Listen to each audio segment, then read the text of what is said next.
Hello, survivors, and welcome to Tear Death Experience, a show where we discuss, varying different genres in survival horror, and we rank them from, for some reason, S tier to D tier. I'm not sure why S tier is at the top. And today, we have Steve on the show.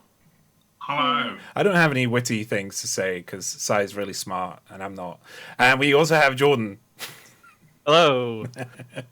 And today we are discussing iconic Resident Evil locations. So first of all, just to go over kind of the rules, they're not many. When I start, I'll be putting these on the board like this, and that doesn't mean I'm grading them automatically. I'm not gaslighting everybody by putting these here, right? But it's just so we know what we're doing. Also, when we actually get to near enough to the end of the show, we're also going to be going back over all of the locations, all of the choices to see, is that one better than this one? If it is, we put it up one and just have a little rejig. That normally happens always, and that's normally my favorite part as well, because it normally instills arguments and debates all the time. No, it doesn't. Yeah. So yeah, this is we're going to be going straight into it with our iconic locations, and our first one is the Spencer Mansion. Here, I'm not making a decision. I'm just putting it here for everybody. So from the original game, the Spencer Mansion, as soon as you walk in, the Spencer Mansion as a whole, I guess, as well, it's so iconic. One of the most iconic, I feel like. Jordan, what do you say? Yeah, like it's obviously it's the original. It's what sort of kicked everything off. Even though I've never had as much of a sort of connection to this mansion as I did with the remake one. And kind of going back to it, especially because Resident Evil 2 was my sort of first Resident Evil experience. Kind of go back to this, and I feel like I always get a sense of how bright like the mansion is, compared to a lot of the sort of locales that would come later on in the series and that. But I mean, to be fair, it does make it easier to sort of, pathfind and sort of pick out certain rooms and hallways that you're going to be coming back to a lot when you're backtracking and stuff. So like it's very well designed. Like it doesn't become a maze in a sense of sort of being frustrating. You always, have something to sort of earmark from a room that you can say, well, I know exactly where that is, or I know exactly where I would need to go back to. So I like that. It's very thoughtful. It's very memorable in that respect. And obviously it's still considered sort of like the definitive video game mansion. Like, okay, yeah. I know Tomb Raider fans might disagree on that, but like, I think it's one of those mansions that comes to mind when people think of Resident Evil mansions, and we're still talking about the original here, the one for PS1. As I say, it's not the one that I'm most sort of connected to, but it's the one that like everybody sort of thinks of. So, despite the fact that many sort of like clones have come out and they've sort of like tried to match it, like most haven't sort of like tried to sort of match this location because it's really kind of hard to beat really in that respect. So I think like I'd give it a rating of about an A, and it's only really the fidelity that sort of like puts it off, because I think as a designed location, it's really solid. Okay. That's all right. So we got an A right now. Do you know, I wasn't expecting that. I was expecting straight up S on this. Steve, what do you think? This is an awkward one for me. Like, I can appreciate just how important this building is in terms of not just Resident Evil, but as the whole pantheon of survival horror stuff. Like, it's the mansion from Alone in the Dark, but through the lens of like the Overlook Hotel. But it's a lot more developed and labyrinthine. Interweaving rooms and corridors, lots of branching paths. And I feel like its aesthetic in this being more of a 70s, 80s horror film as opposed to what comes later in its later iteration should be held up as a part of its character, and that's a very your taste may vary kind of thing. So while I think it's one of the best like locations and I love its aesthetic, I kind of feel like A is probably on the money. Yeah. Which is harsh because there's there is a small little gremlin in the back of my mind going S, top of S, top of S, top of S. But, you know, your mileage may vary, and therefore I'm going to put it in A. We've got to think about, because this show is about iconic locations, right? So definitely. So it's like, you know, when you think of Resident Evil and you've played these games, this mansion is going to, you know, people are going to think of the red carpet. They're going to think of the urns, the columns. They're going to think of the zombie that you first see in the corridor, Yawn in the library, etc. Right? They're going to think of like all. Sorry, not in the library, in the basement. That's the next one. But yeah, they're going to think it like that's what iconic is to me. Is like people immediately will think of these things. Now, I think there is, because I'm looking at this list, I'm going, I think there is a more iconic location here. And you know, we liked on this show, we don't like putting things immediately into S's. I've noticed, like we try and keep expectations low, and then at the end we fight each other and claw each other's eyes out to put it in S. But I agree. I think A is a good one for me. Like Jordan said, I think when me and Steve were playing Resident Evil, and then we played Resident Evil Remake, one of my first things that I said to Steve was that I actually prefer Resident Evil because of its colors. And the first thing that jumped out at me was the mansion. Was all the colors you see in the mansion. That's why it's so iconic to me. It's because it's so poppy and very 90s. In fact, I say very 90s. I would say this game, in terms of video gaming, is the foundation of that. You know, and a lot of games kind of took the color palette that Resident Evil used, the original Resident Evil used. So yeah, I think A rank is good. I think this one might be moving. As well later on. So next, high A at least. Yeah. So next, oh yeah, and also I forgot to mention, but we will be putting the same things in, you know, the same ranks, but depending on where they are from left to right, depends on what our favor is when it comes to that rank. So next we have the Spencer Mansion from the remake. I think I just kind of spoiled what I thought. I do really like the remake, but again, the colors aren't so poppy for me. They kind of they're a bit dull and kind of get faded back, and there's nothing really that jumps out at me. It's not as iconic for me, but I will pass over to my colleagues to see what they say. So, Steve, what do you think? Well, in this case, it's in comparison to the original, it feels like a much more scary, dilapidated, haunted place. Much more in tone with being horror, scary horror with the zombies. You know, you even got a graveyard in it. 2, in fact. It's definitely a much more creepy and unsettling place. I think overall going for a straight horror tone as opposed to a bit more campy and kitsch like the original. In that regard, it's great. You know, I honestly feel like it's either one or the other, but both are fantastic as a central hub location in a Resident Evil game. And when anyone says Resident Evil, chances are, if you say the word mansion, it's either the original one or it's this one that comes to mind. None of its other iterations. Yeah.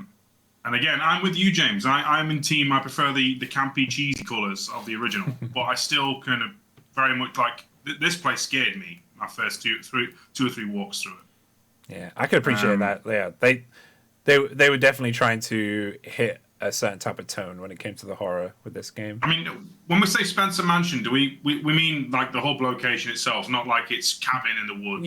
Yeah, the whole location. Okay. Yeah. Okay. In that regard, the additions as well, I think, are good additions that are keeping in with its new tone. All right, Jordan. I mean, obviously, I think I have a stronger connection to Remake's Mansion than the original. But it's so strange because it's sort of like thinking of it as sort of like as a series whole. I do think that the original Mansion is more iconic. It's the one that people still, you know, sort of resonate with. even with all of the games that have come since then. But yeah, for me personally, Remake is very iconic, and obviously I consider it sort of such a fantastic remake as a whole. Like, it's so clear that even in just sort of a short stretch of time, that these developers are just so bedded into the genre, and they're pretty much just ruling it. So this feels like just a big celebration of that fact, going back to an iconic location that they'd already honed in so many different ways in terms of design. It was only really the fidelity that needed to sort of like have that upgrade, and it is a hell of an upgrade. So it looks fantastic. It's really sort of muted and musty and unwelcoming. It's exactly what you wanted for the next generation of Resident Evil. It's hard for me to sort of like, when I was trying to weigh up these two choices in particular between the original mansion and the remake mansion, it was hard to decide whether or not they'll both get an S, or they'll both get an A, or one of them's only getting an S and stuff like that. In the end, I decided to just give both A. I think with a personal tilt, I would give the remake mansion an S, but I don't know. I still feel like, to try and speak of when we're talking about like a iconic location, I'm still trying to think, well, but is that the mansion that comes to mind? And the weird thing is that sometimes it isn't the mansion that comes to mind. It's still that original. So I'm gonna argue with Jordan in a positive way. Like, I agree, but at the same token, Umbrella Chronicles used that version of Spencer Mansion. The ever popular Welcome to Raccoon City used that version of Spencer Mansion as well. So you could argue that the newer remake one is seen as Although don't talk about Umbrella Chronicles. So low res, but I don't know. Like we can go even further. Umbrella Corps used it as well. Okay, well, yeah, you're kind of harming your argument. Well, Steve. No, I think that is fair. That is fair, because they were absolutely going for that look. Unless that is just the typical sort of interpretation that every sort of modern retelling of that mansion, post 90s goes for. But I think you're right. I think that at least when Capcom themselves or Capcom affiliated companies are looking at the mansion, yes, they're looking at the remake mansion when they're looking for something that can actually sort of adapt to modern hardware or a live action adaptation. So that's fair. Okay, so we know where Jordan wants to put it, kind of. Steve, where would you put the remake Spencer Mansion? This is a hard thing, because in my heart of hearts, right, like I said, I would put original Mansion at S. That's why I love this show. Remake Mansion, it exceeds the original for many people, like excluding just myself, and I want to acknowledge and appreciate that, because I can see where people are going. I can see it's like, yeah, the horror vibe isn't necessarily what I want, but I can appreciate where everyone else wants it. So I kind of want to say it exceeds it. Yeah. Okay. S. Let me. James S. Okay, so we got an A, high A from Jordan, potential S, and an S from Steve. I will try and argue. Bring it all down now. I will try and argue in the opposite, because I am gonna try. Okay, I'm gonna try and plant little seeds inside your minds. Okay, when you think about the hallway zombie, which scene do you think about? Do you think about the remake or the original? I think about the remake. Yeah, I was surprised about that. When you think about Steve, what do you think? The original. Okay. The old one. when you think about yawn, where do you first combat yawn? I mean, in the attic, in the original. It's not really helping. But I do prefer its encounter where it murks Richard in Jill's campaign. And that's in the remake. Okay. Yeah. It's 6 and 1.5 dozen the other, James. Yeah. Really. Keep going. Throw more seeds of doubt. And just remember, we're coming right back to this argument right at the end of the episode as we try and figure out where they're being placed. Then I'm gonna split it down the middle, and I'm gonna put it high A, above. Okay. Is that okay with everybody? I think that's fair. Yeah, high A, and then I mean, it definitely could change by the end. All right, big one. Big one next. We have RPD from Resident Evil 2. The original, that is. So I basically just watched Steve play through this because I'm terrified of these games, the originals. I like my fingers being intact. There's the controls that scare him the most. It is. It's the tank controls that scares me. But I mean, it's iconic. It is. I feel like the RPD is the most iconic thing. Like in RE2, it's the most iconic thing when it comes to Resident Evil. It is, people think of that huge sprawling staircase, and like they think about the veranda, well, the balconies above, and the statue is like so prominent. It's very and I'm just talking about the lobby. Like then you got the rest of the game, or rest of the RPD, and most of the game is set in the RPD. Yeah, we got the thing with the colors as well. Again, it's so poppy and so recognizable. I mean, one of the most memorable things. I mean, next to the whole, I always misremember his name, but next to Hallway Zombie, is it Mr. Farouk? Mr. Farouk's the original zombie. Yeah, that's what I'm talking about. Next to that, and I mean, like, in equal measure, the liquor going by the window, is also, like, high up there for me. And I'm just going to say straight out, this S rank for me is RE2. OG RE2? Yeah. What do you think, Jordan? First of all, I agree. S rank. Look at his background, everybody. He's totally biased. It was quite an easy one again. Don't look. That was quite an easy one to give. I mean, like, if we're just sort of going from the jump from Resident Evil 1 to Resident Evil 2, in general, obviously, fidelity was better, like, in terms of sort of the actual pre-rendered backgrounds and that. But I think artistically, it's a much more sort of cohesive presentation as well. Like, there's something a lot more sort of deliberate about the presentation this time round, and it would end up sort of like setting the tone for quite a few years from that point.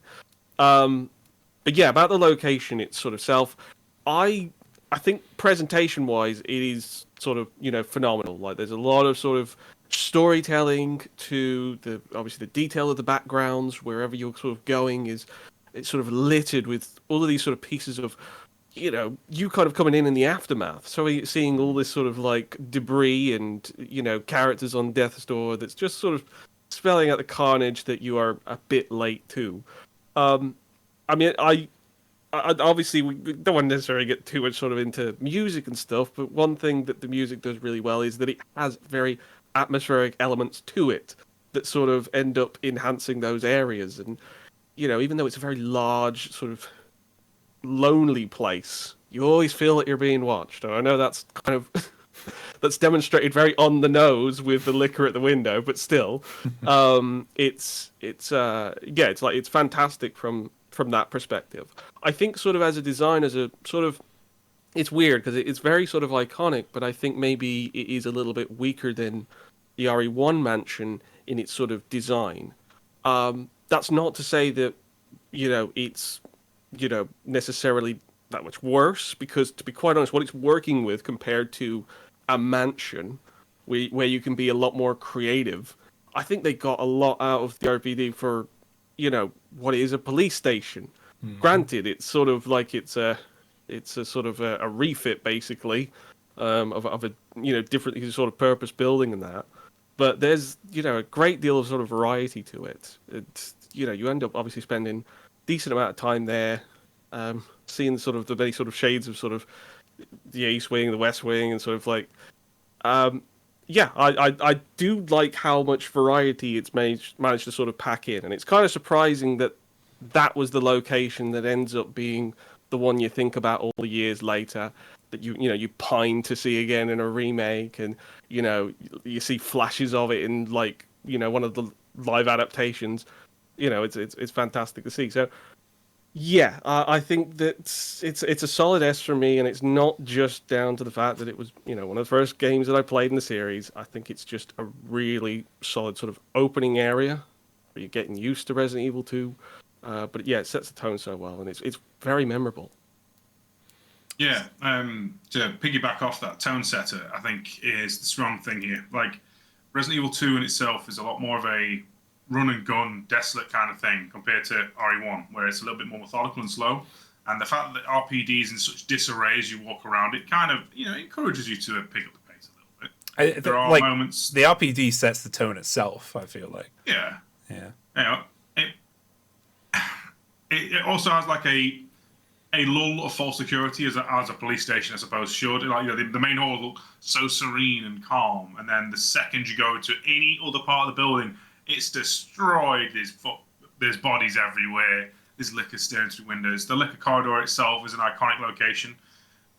It's pretty strong. Like, and this is probably, I think we've got like broken doors, at least a few. Like the one where Sherry crawls under in scenario B.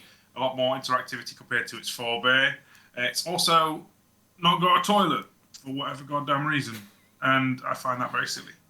But no, it's amazing how much it does feel like a police station that has been taken over by monsters, like with broken windows, barricades. This has helped obviously with like lore and notes and things, but doesn't mean that you can't go to like anything that's like adjacent to the exterior of the building, and it doesn't feel lonely and desolate. And then inside, it's filled with monsters and papers and strewn desks and what's that word? I want to talk about environmental storytelling. RE1's mansion does not have like blood pools and like battle marks all over it. It was intended to, but it didn't have that. And this has it in spades in most rooms outside of the main hall. Yeah. So it gives it a bit of character, a bit of bleakness, and for that, and the fact that RE2 is like my personal favorite RE game, don't hate me. I want to put this up the top. Yeah. But I can also appreciate that it doesn't have a bathroom, and that's silly. I mean, let's be fair when it comes to bathrooms. What games do, Apparently our protagonists never go to the loo, no matter what game it is. So, where's my toilet simulator? Where's Lara Croft's toilet in her fancy mansion, I can't say that on the internet. That's fine. To be fair, did they... am I just imagining this? Did they add toilets in the remake? They did. Remake 2? So there you go. You got your toilets. They heard the complaints all the way back from God. I was gonna resources. I was gonna mention about the original RPD about but you guys have touched on it. It's the fact that opening lobby is so. I mentioned it a little bit earlier, but it's so open and welcoming. Yes, it's almost like. The RPD lobby is like, yeah, come in. There's nothing wrong here, and it's so open, and you're like, oh, if anything comes out here, I'm fine, right? But yeah, as Steve said, it's like an explosion of horror, right? Because as you get out and you go through these separate corridors, you go through these doors, every single room has a different horror to show you that steadily and steadily gets worse and worse. Like another big iconic moment for me is the car park. Itself as well. Those dogs popping out. I'll be mentioning that in the remake as well because I feel like the remake did it better. But yeah, it's definitely S for me. Steve, did you say S? Yeah. Yeah. All right. I think we're all in agreement. Very easy one. Okay. Excellent. We have our first S, everybody. Yeah, we'll see where we go with that. Zoo sound. Or something. Yeah. I'm not saying you should edit that, sorry, but maybe. Next, we have the RPD from RE2 Remake. Yeah, I feel like I should have a lot to say about this, so I'm gonna pass it over to Jordan about the remake for now. Okay. So Well, I think first of all, it is an exceptionally faithful remake. Despite some stark changes, like it is exceptional just how well they nailed the RPD, or at least sort of how it feels like I remember the RPD. It's obviously it's not necessarily sort of a one-to-one, but I think in that respect, like I think they were able to nail a lot of it in the kind of way that was a love letter to fans. So that if you've been thinking or playing Resident Evil 2 for many years, you go into remake and yeah, it feels like I want to say it feels like sort of an old comfy pair of shoes, but it's kind of like an old comfy pair of shoes that have been like refurbed in some kind of way. They're like, ooh, but it's a bit nicer and like that. That hole's been patched and everything. But my one note about this, because just to point on that, because you're talking about it. My one note is that that feeling. I'm going to use Final Fantasy VII here, the old one. You go back, like you play Final Fantasy VII, and you remember everything being perfect. Everything was perfect, right? But if you go back to Final Fantasy VII now, it's not perfect. It's perfect, right down to the most minute details. But I feel like Remake 2, like when you play that, it feels like, oh, I'm just back here again. It feels like, but with like, yeah, as you say, like the comfy shoes analogy. Yeah, it feels like, oh, I'm just back here again. Oh, and it looks a little bit prettier than before. It's like... it felt like they knew where to kind of keep things very sort of, traditional in terms of the original sort of design, and knowing when to sort of deviate, sort of depart. Overall, like I think that it is a good sort of remake of it.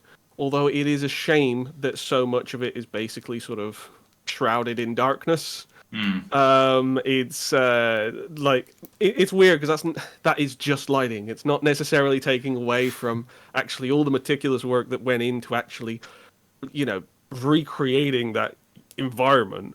But it is just a bit. It's a bit of a knock on the atmosphere that you don't have the same kind of lighting or presentation, and you don't have the same kind of music either. So it always kind of feels like it's like a mostly sort of like good cover, but every now and then there's like a note that's different, and you're like, wait, why did they even change that? So that's the only thing that kind of like holds it back. In fact, I ended up giving this a B just because I think it is. We've got a lot to work with here, Steve. I think it is like great in lots of respects, but I also feel like the things that it fumbled feel a little bit too hard to like. They feel like they're hard to forgive, really, because they're kind of like they're quite easy things to kind of make work, like implementing the music a bit more, not relying on too much of the sort of the torch-based sort of darkness aspect of it. I don't know. I just those are certain elements that I kind of wish were a little bit different in sort of the remake. So in defense, but, overall, it is solid still. So in defense of the torch thing, because I get where you're coming from.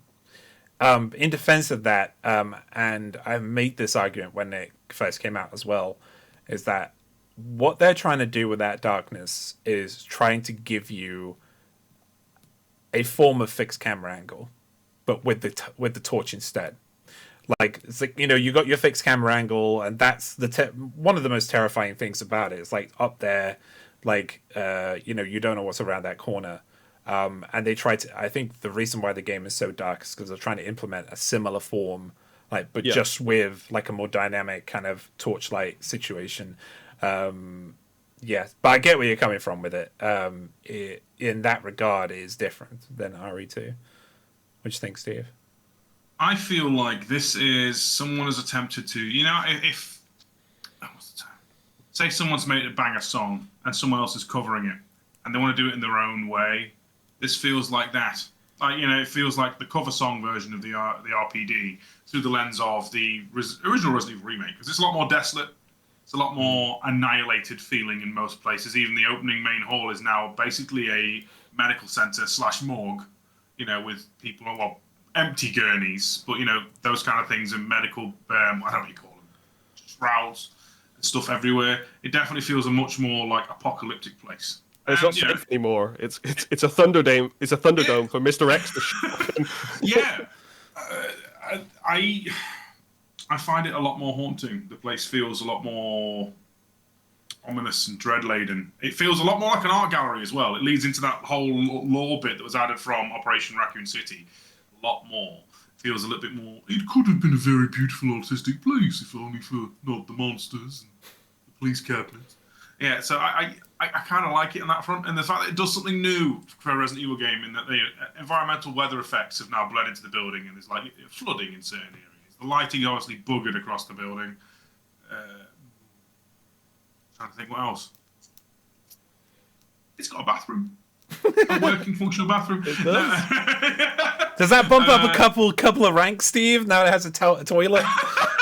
No, but I feel like if the original one could have been a police station, this definitely feels like it could have been. You know, it doesn't have like all of the trimmings of what a real police station would have, but it feels closer to what would have been.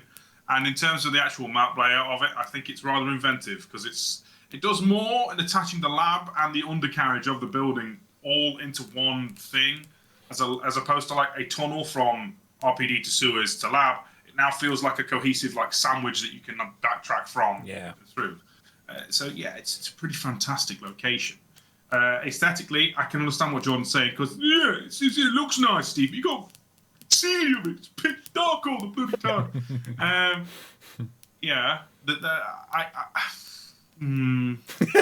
As the second foray Ferrari engine, this is a hell of a go at bat. I really dig it, but I don't know where I'm sitting with it because there's a part of me doesn't want to put it above the original, but I think that's just nostalgia. Mm-hmm. You know. But is it an S for you still? Oh yes, definitely. Yeah. For me personally, it's an S. Right? It's because it's fantastic. It's fantastically well made and very, very intricate in design. Compact and bijou. I don't know why I'm doing the voice. It just happens. Okay? Lloyd Grossman just comes out. Antiques Roadshow. I'm going to send an email. Right.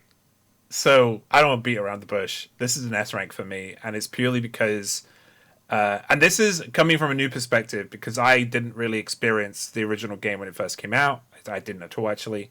I only played the original with Steve, and it was around the same time that the remake came out. So I had a really cool kind of look into both games, and I appreciate them for their strengths. I like it with completely like fresh eyes. I kind of want to just having just sat and thought about it a little bit longer. Yeah, because I'm Steve. It's D rank, right? No, I actually think it may supersede it because it does literally everything the original RPD did. It's just spookier. Mm-hmm. So there's one particular moment. I know I keep mentioning. Scarier. You scare me, Steve. Don't be scared. I'm right here. I'm spooked right now. Look behind you. No, I don't want to. Sorry, don't put anything behind me, please. So there's one scene in Resident Evil 2 when we were playing, which always makes me smile, and the pure terror on our faces, even though we found out later we were completely fine. We were in a safe room. We didn't realize we were being chased by Mr. X, and we went into the mini clock tower where you find the other cog, and Steve and I thought we were trapped because there was only one way out and one way in, and we could hear Mr. X out, and we were so terrified we had to pause the game. This was at 4 a.m. in the morning as well. And, we learned later that it was a safe room, but that always kind of sticks in my mind. And it was because of the design of the location itself that made us terrified, right? Because we were like, well, we can't go out there, and we can hear him still. Where the heck is he? Because it was at this really awkward place. We couldn't really tell where he was. Let's just live in this clock tower now. He owns the RPD now. The acoustics were made for him. And just to touch on again with Mr. X as well, I don't know what it's like with the original, because I've only technically watched 2 playthroughs of the original. and also my memory is trash. But every time I play Remake 2, and especially the RPD, I always feel like it's a new experience because like there are so many different avenues that the game goes down to kind of keep you on your toes for people that have terrible memories like myself. Not for Steve. Steve's fine like, when he plays, right? But like when I play in the RPD, I've played this game multiple times, but I just started a Claire playthrough recently, and I was like, oh yeah, this thing's gonna happen next. It didn't, and then I got terrified because it happened literally like 20-30 minutes later, and I didn't realize that thing was gonna happen, and it yeah. So I love that. And again, it was because of the location that it's in, because everything looks the same, and it kind of but in like a positive way. Like it, I can easily find my way to the East Wing office. I can easily find my way to the West Wing office, and also to the the steam room and stuff. But there are locations where I really get lost, and I feel like that's part of the terror of that game. Yeah, in terms of how it looks, the game looks beautiful, and there's like so many details that you can find as you're going through. I'm still, again, about my 7th or 8th playthrough through this game, and I'm still finding details as I'm going around the place. As I said earlier on, it's like I'm watching Steve play through RE2 again when I play that game, but I'm in, as Jordan put it, like some very nice new shoes, and it feels really comfy, at least in the lobby anyway. And they also try and there's also very memorable moments where they change the script to keep you on your toes from the original. And although that should be kind of more of a game review, I still think that's kind of something I can give it points for. Easily for me, this is S rank. For Jordan now, because they've B, and we've gone, it's the best ever. We're on about Jordan. Like, no. But what we can do, because you know why I've put it as a B, right? I am being super hard on it. Like even as you're both talking about it, I'm thinking of other things that it does. I'm like, oh yeah, you had to barricade windows because they'd break in, and every now and then there'd be more zombies that show up. It is really good. Actually, yeah. I don't know. Look, it'll probably change towards the end of the ranking, but I think we can agree it can sit in S right now, and it probably won't leave there either. It's fine. I'm going to put it in low S. But yeah, everything else has been S rank except for the Baker Estate or something. All right. Okay. Quickly, we spent a lot of time on that. So, the St. Michael's Clock Tower in Resident Evil 3, the original, because it's not in the remake, guys. I don't know if you knew that, but the courtyard is, James. You can see it. It's there. Yeah, right? Anyway, so the St. Michael's Clock Tower. Short summary on this from me before I pass it over. I didn't like the clock tower in the original. It felt like filler, until the end. It felt like a little bit of filler for the game. It was just a short stint, of a location that Remake 3 rightly took out of the game. But other than the end, please. I'm poking everybody right now. Come on. But yeah, I didn't find it to be super inspired, really. I never felt again, I'm going to talk because I'm talking through Steve's kind of viewpoint on this, because I've watched Steve play this game several times, and Sai, and Luigi. Hello, Luigi. But I think it was Lou anyway. But yeah, it just doesn't seem very interesting. I don't know why. I can't put my finger on it. It just doesn't. Yeah, I don't know. I'll pass over to my colleagues. But for me, this is B rank, and might even be C for me. It's between those two. Steve, what do you think? as the UBCS extraction point for the original RE3, I think it's okay. Where it's placed in the story is basically after having the closed but open streets of Raccoon City as basically your mini mansion to operate. You now actually have an actual mini mansion to go through. It feels literally like that. They've taken what could have been extra rooms from the Spencer Mansion, stoned them together, and called it Clock Tower. There is now themed clock-based puzzles. But what we get, I actually think it looks fantastic. And the areas that, again, they do the whole, there are stories here, there are corpses here, broken windows, battered things. It looks great. The library in particular, it's a favourite. The place where the tram actually crashes through the wall and the zombies just start milling through, fantastic. But it's just a brief jaunt. It does feel like in a mostly urbanly set game, we've also gone back. And while it's nice, I do feel like it gets a lot of credence for some reason. That's probably because it's where Jill has her first real big showdown with Nemesis. But that's just one fight. I think it's okay. Now, in terms of the locations we've seen, so far, yes, it's the worst so far. That doesn't mean it's bad. Mm-hmm. I think B is a reasonable place for it. I think if there was ever a barometer for okay Resident Evil location, the RE3 Clock Tower is it. It's got a bit of story. It's got a lot of uniqueness to its rooms, and are not just like clean, sparse rooms. We've got like webbed up people on the walls. We've got corpses here. We've got battle damage here. In that regard, it's fine. So B for you, Steve. Jordan, what do you think? It's hard for me to really sort of talk about this because I have never really sort of played much of the original Resident Evil 3, so I can't really comment on it like necessarily from the iconic nature of it.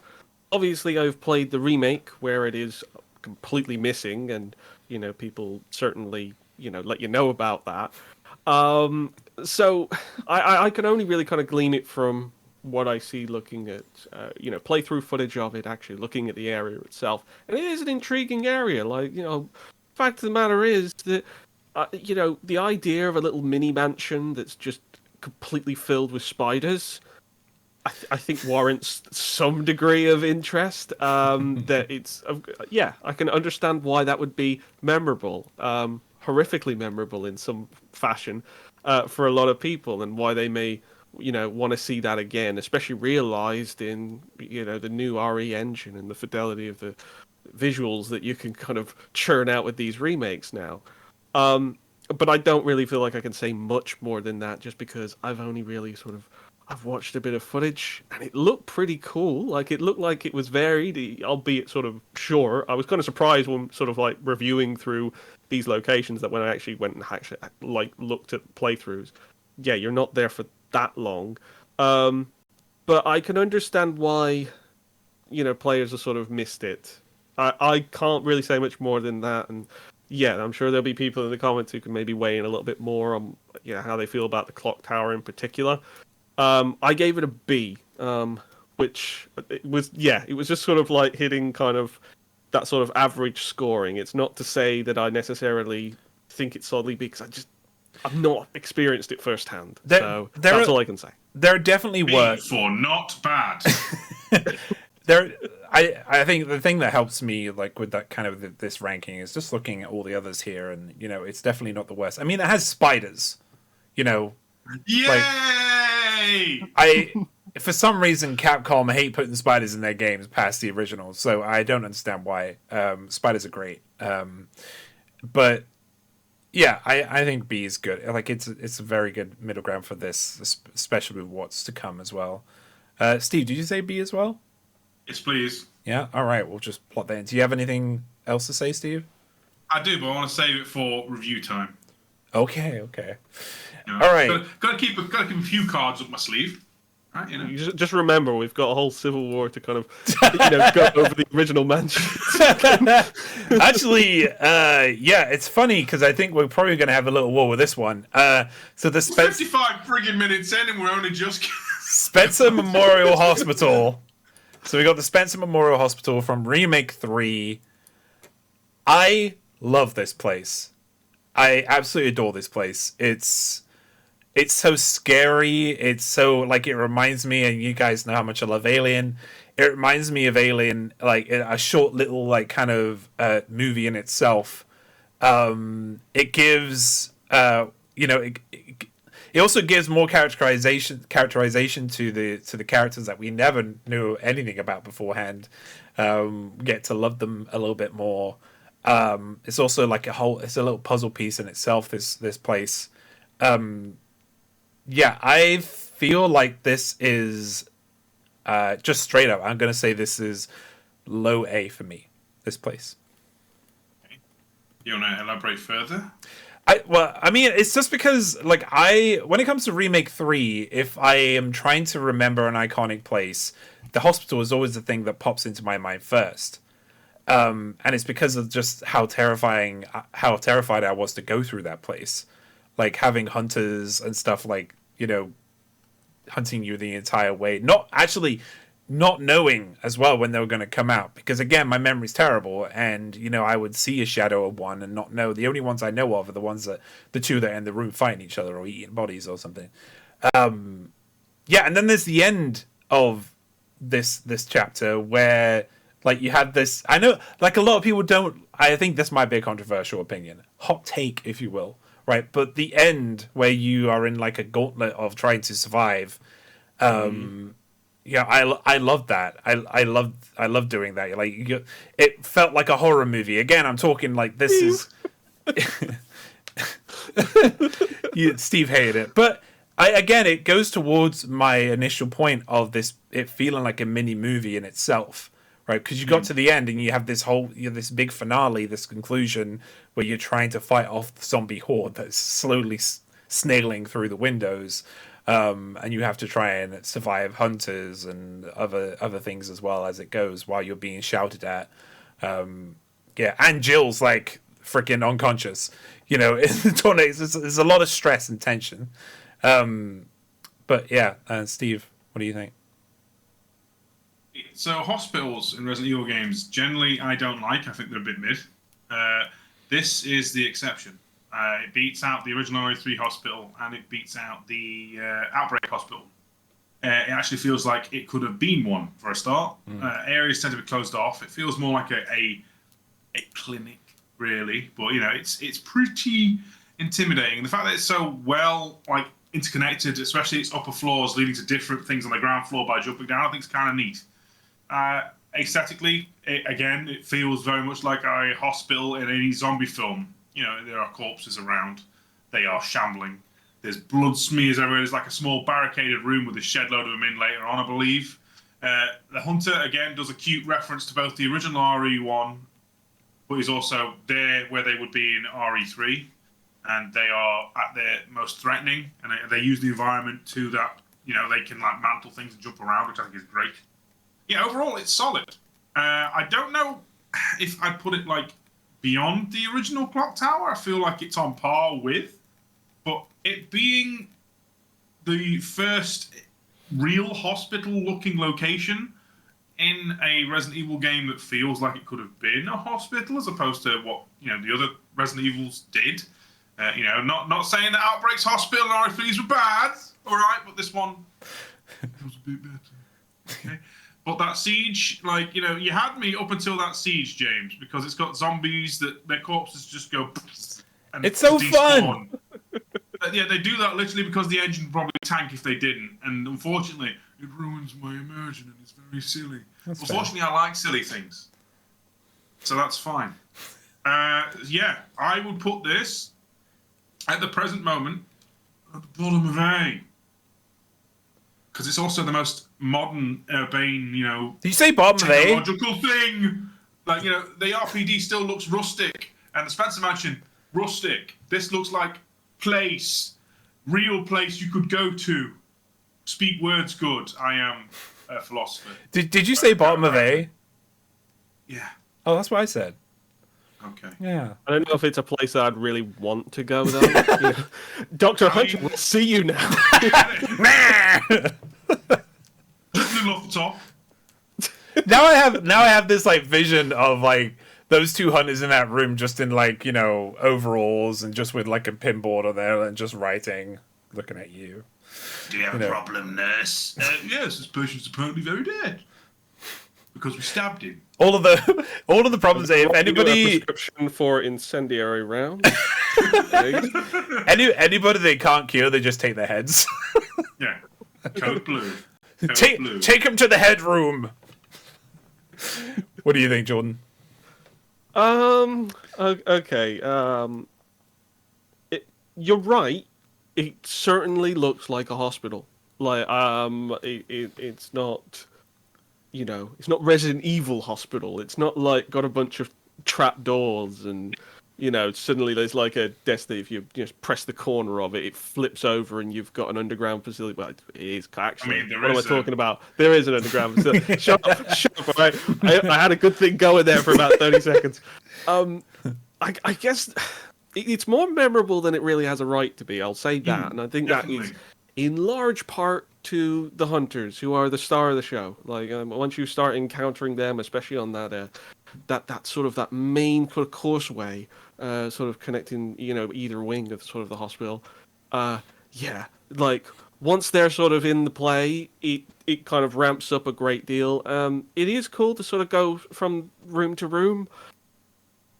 That said, I just don't think there is a whole lot of distinction to it as a location. I mean, I said before that like what was so great about the RPD was the fact that they were always able to make more of it than simply what it was. Like you're going into rooms that are just office spaces for the most part, or sort of just a couple of sort of back rooms, locker rooms, and stuff like that. But they were able to really kind of churn out the sort of the personality of the sort of design that when you went in there, they're very sort of memorable. I don't necessarily think I could pick out any of those rooms from the hospital from memory a few years from now. I can remember them fairly decent because obviously it's a recent game, but I think if I was thinking about Remake 3 with the same kind of time that has passed since the original Resident Evil 2, I don't know if I would really remember much of anything of the hospital besides the actual encounters that I have. Okay. So with that said, like it's fine. But with that said, Oh no! I'm gonna give it a C. Oh, what? Oh damn! I don't know why that is a surprise. I'm surprised that you both gave it A's. Look, It's there's 'cause- two rooms. Just to go in there, there's two rooms I want to talk about. Okay. Yeah.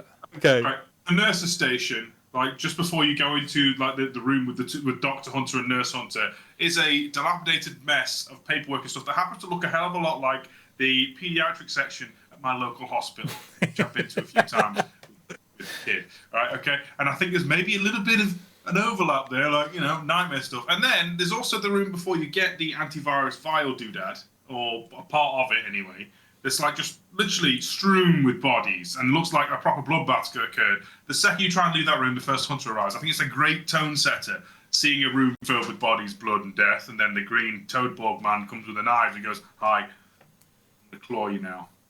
And then Carlos dies and you reload, and then Carlos dies and then you reload, and you get stuck in a loop for half hour.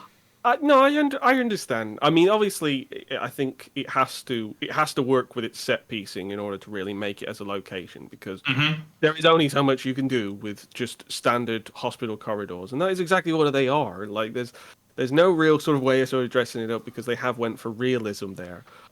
It's just a bit of it's an odd one, really. I mean, it's certainly like, yeah, it's relatable. Like, I could definitely think of plenty of hospitals or walk-in centers and stuff like that, which I have seen.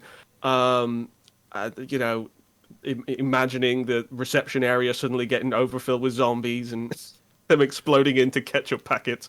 Yeah. I don't know. Like it feels like in the ranks, it couldn't honestly put it higher than that. Just because I think that there are more compelling locations that have had a bit more thought into the actual dressing of them than maybe the hospital. Okay. No, I get you. I realise a lot of it is... Oh, I mean, the whole point is personal thought and intent, isn't it? So, it's okay. We're in a fight. Let's fight this with Remake 3. I love speedrunning Remake 3. Same. So I've seen that area plenty. So I am talking from a sort of an experience there, and despite the fact that I've run through those halls so much, I really can't remember much that I can pick out and go, oh yeah, that particular room. The same way that I can maybe talk about other rooms from RPD or something like that. Yeah. Okay. Right. So we've both said low A. Jordan said C. How about we just keep it where it is Yeah. for now? Which is like a middling ground, and then like it really pains me to see it not before St. Michael's Clock Tower, to be honest. But we'll go back to that later on. Okay, so next we got the Rockford Palace. We're halfway through, guys. The Rockford Palace from Code Veronica. Corridor. Excluding Resident Evil Survivor, sorry. You know, it's safe to say that Resident Evil had a very tough transition to 3D. Sorry, I really wanted to say that. I needed to. Okay. This is, you know, it's okay. It's okay, but it's small.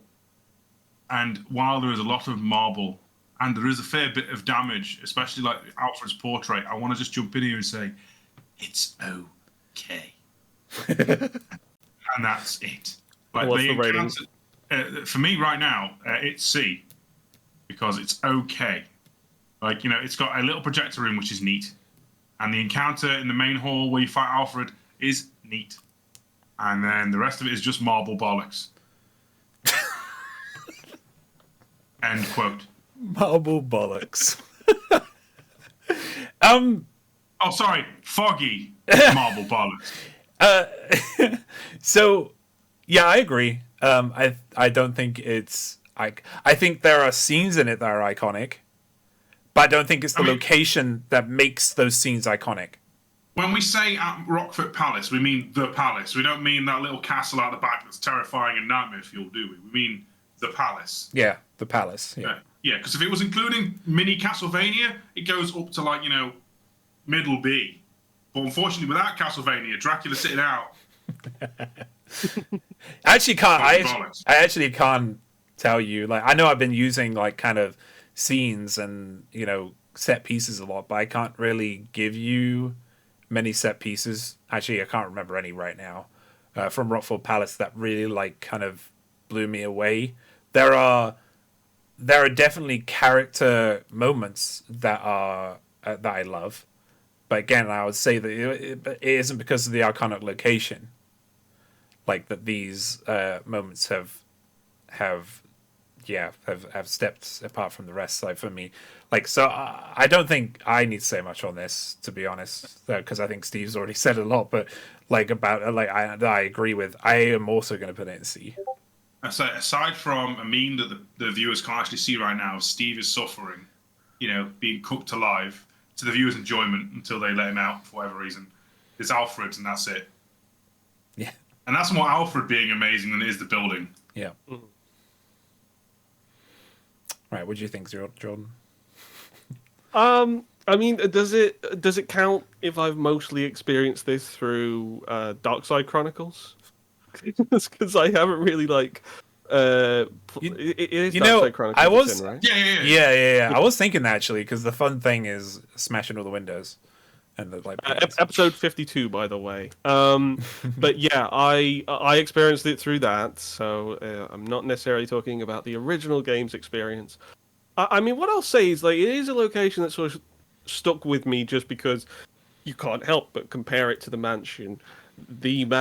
And while, like, it is not obviously in that kind of rank, it's always sort of intriguing whenever they try and sort of, like, go back to trying a mansion or mansion-esque type thing. And so that's obviously what they're kind of trying with at least some of the rooms with the palace. I kind of like the fact that there is some extension of the Ashfords in the palace. Like there's little, like, you're sort of in pursuit. But as you're sort of going around, you're piecing together what's happened with this family and that does show in sort of the actual sort of dressing of the environments and that.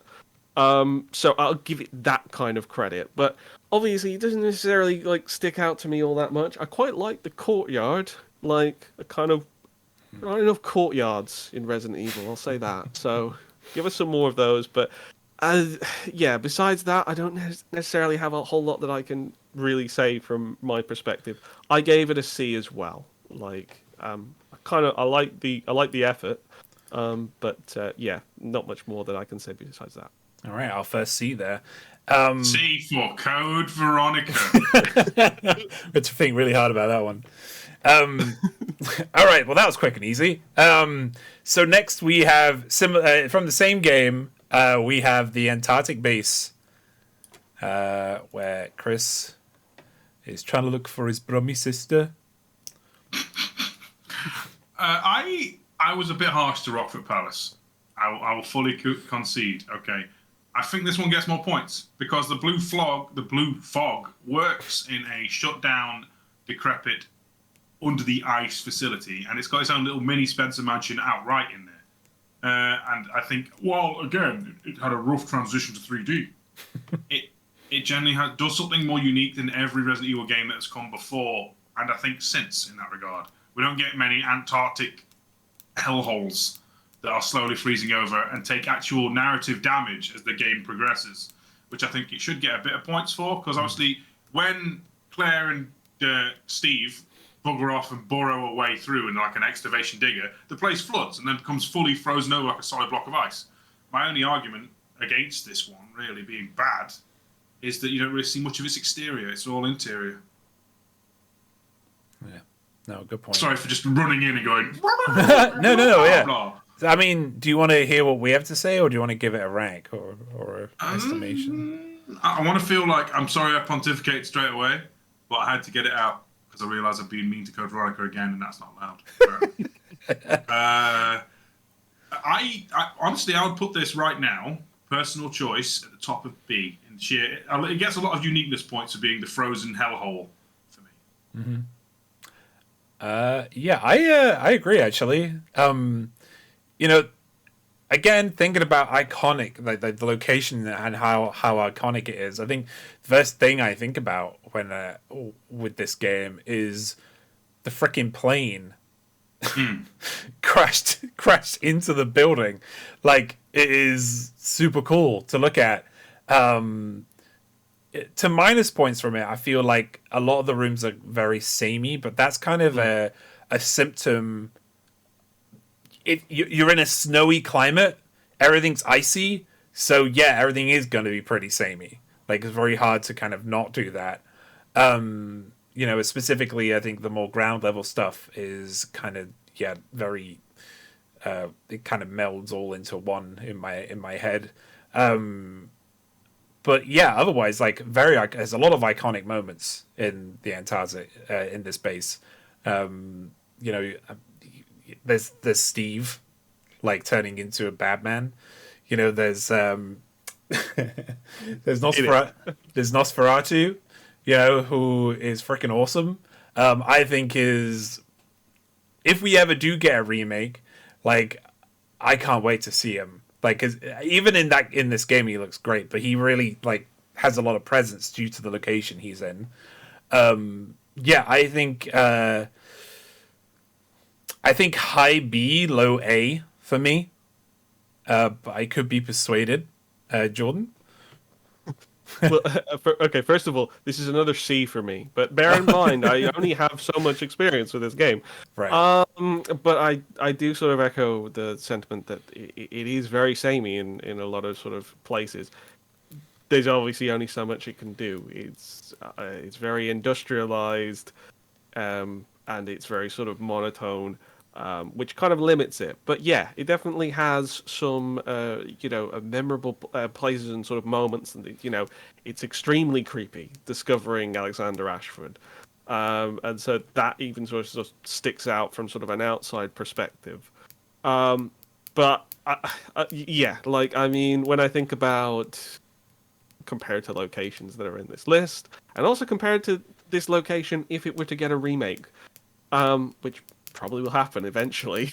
I feel like the potential to improve on this area in particular is massive. So I can only really sort of give it a C. Sorry to all the Antarctic base fans out there if that's bit low, but that's as much as I can say. Is it Dark Side? Yeah, Dark Side Chronicles does a pretty good representation of the base. I feel like Yeah. I think the fight you have. I mean, we're not talking about that, but that it does a the pretty actual scrapyard fight with Nosferatu outside. Yeah, I mean it's annoying yeah. as heck, but it's pretty cool to look at. Yeah. Okay, right. So, C. Would you put it before or after Rockford? Definitely. Right. So yes, Jordan. Oh yeah, well as Steve said, yeah. Oh yeah, definitely after Rockford Palace. Okay. Oh, after We'll Rockford. come back to it. It's okay. fine, Steve. I tell you what, we're gonna meet down the middle. Ignore him, Steve. Ignore him. I'm gonna go down the middle. I'm gonna put it between the Spencer Memorial Hospital and St. Michael's Clock Tower. Gonna go straight down the middle. All right. If they played the theme over it, they would put it an S. I'm just saying. Just need a bit of Kurt Russell in there, and it's just up. Oh yeah, definitely. Just needs a dog. We have that already. It's called The Thing for PS2. I mean, to be fair, it's okay. Next up, we have the Umbrella Training Facility from Resident Evil 0. I think the silence is quite telling on this one. I can't remember anything from this place, even though RE0 is one of my favorite games. I think we all know why. But I can't remember anything other than a big room. A big room with a boss in it. But I might be thinking of Dark Side again. I'm like one of those people who's been abducted by aliens. It's like, oh, you're giving us no leads here. We have no idea where you went. We have no idea what the spaceship looked like. Steve! It's a big room. Steve, remind me. Like, what happens in the Umbrella Training Facility? 2/3 of Resident Evil 0. It's the annoying thing is, right? I can see exactly where you're coming from, but this also has like some of the most unique rooms in all these like mansion-style places. But it also feels like the Resident Evil 1 cover album. Yeah. Yeah, that's the problem. It's got like a cool little chess room, a little observatory, torture chambers, nightmare torture basement, hunter training range, a really cool coffee lounge, a lecture theatre, a projector room, actual bathrooms, and yet somehow its lack of item boxes and stuff it's just not good. Especially when it's preceded by the train from RE0, which everyone remembers because it's the start of the game. Yeah. It aesthetically looks great. It is clearly not memorable enough, despite the fact it does as much effort as it possibly can to have unique rooms. So yeah, while I think I appreciate the effort, I remember the train more fondly. Man, why did we put the train in here? I'm sorry, Si. We should have put the Man, the train is an iconic mobile location, but the train is so good. The amount of effort that must have gone into designing that building, right, and all this unique stuff. I want to go, yeah, it's really well done, but it's just, it's like bit of a B for me. it's got all this unique stuff, but it's like, yeah, you've got many tricks in the bag, but you're shit. Okay. Because I can't remember anything, and I feel like an iconic location should make you remember it. That's exactly it. I think, for me, it's in D. It's a D. It's our first D for me because I can't remember anything. Nothing jumps Even though out it's at got me. Rebecca Chambers in it, James. I mean, if it had Rebecca Chambers in it, right, then Your favourite character, Rebecca Chambers? Yeah, but I'm not thinking about characters. We've done that already. Her big adventure, James. I can't. If the train was here, yeah. But But yeah, no, the fucking train. Yeah, we should like ad hoc talk about the train later on. But yeah, most of this entry just talking about the train. yeah. I mean, the train crashes into it, James. Does it? You can't convince me. I You didn't. can't go back into the train, however. So. It's a wormhole. There's actually slightly less of that building afterwards. Right. But it is, yeah, it's D for me. What do you think, John? Well, I mean, I think it's a weird one really because I feel a little bit bad for Resident Evil 0 sort of in general because it's always going to come across as sort of like slightly living in the shadow of Remake in a certain way because when people think of the GameCube titles, they think about Remake first, even though there was in effect a brand new title that was on that console, but. It's strange because obviously I love the art style of Remake, and obviously that is exactly the same for Resident Evil 0. And so, this area just gets to basically be a free pass at another sort of mansion-like setting that isn't the Spencer Mansion. If you love Remake, then you get all these wonderful sort of new rooms to sort of go with it. But I do still end up leaning towards sort of thinking about the bloody train when I think about Resident Evil 0. So it is a shame that it kind of just sort of gets sort of overlooked. I mean, I'm thankful that sort of Steve is here to sort of argue the merits of this occasion a bit I still more. agree with James. Well, yeah, of course, but like somebody needs to give it a shout, of course. Yeah. I mean, I gave it a B. And that was purely off actually sort of just reviewing it again as a sort of a location that I thought it was sort of solid enough when you're actually sort of experiencing it. But it's just a shame that I don't have a whole lot more to sort of say about it. Maybe it sort of does its job a little too well in sort of sticking so close to that same art style, that same sort of presentation, that same feeling as Remake. It can almost blend into it in some way. It can always end up feeling like a bit of an extension of it when that shouldn't be the case. It is its own game, and it is its own location, of course. So, yeah, it's a little bit of a frustrating one, but I'll give it a B, which I think is maybe fair to kind of throw it in. It's not being completely abandoned. It's not being completely left to the wolves. Steve, what did you rank it? I did say middle of B. Oh, you did. Yeah. Okay. How about we meet in the middle and put it on high C? I mean, both me and Jordan said B. But Jordan, I mean, where in B would you have put it if you had?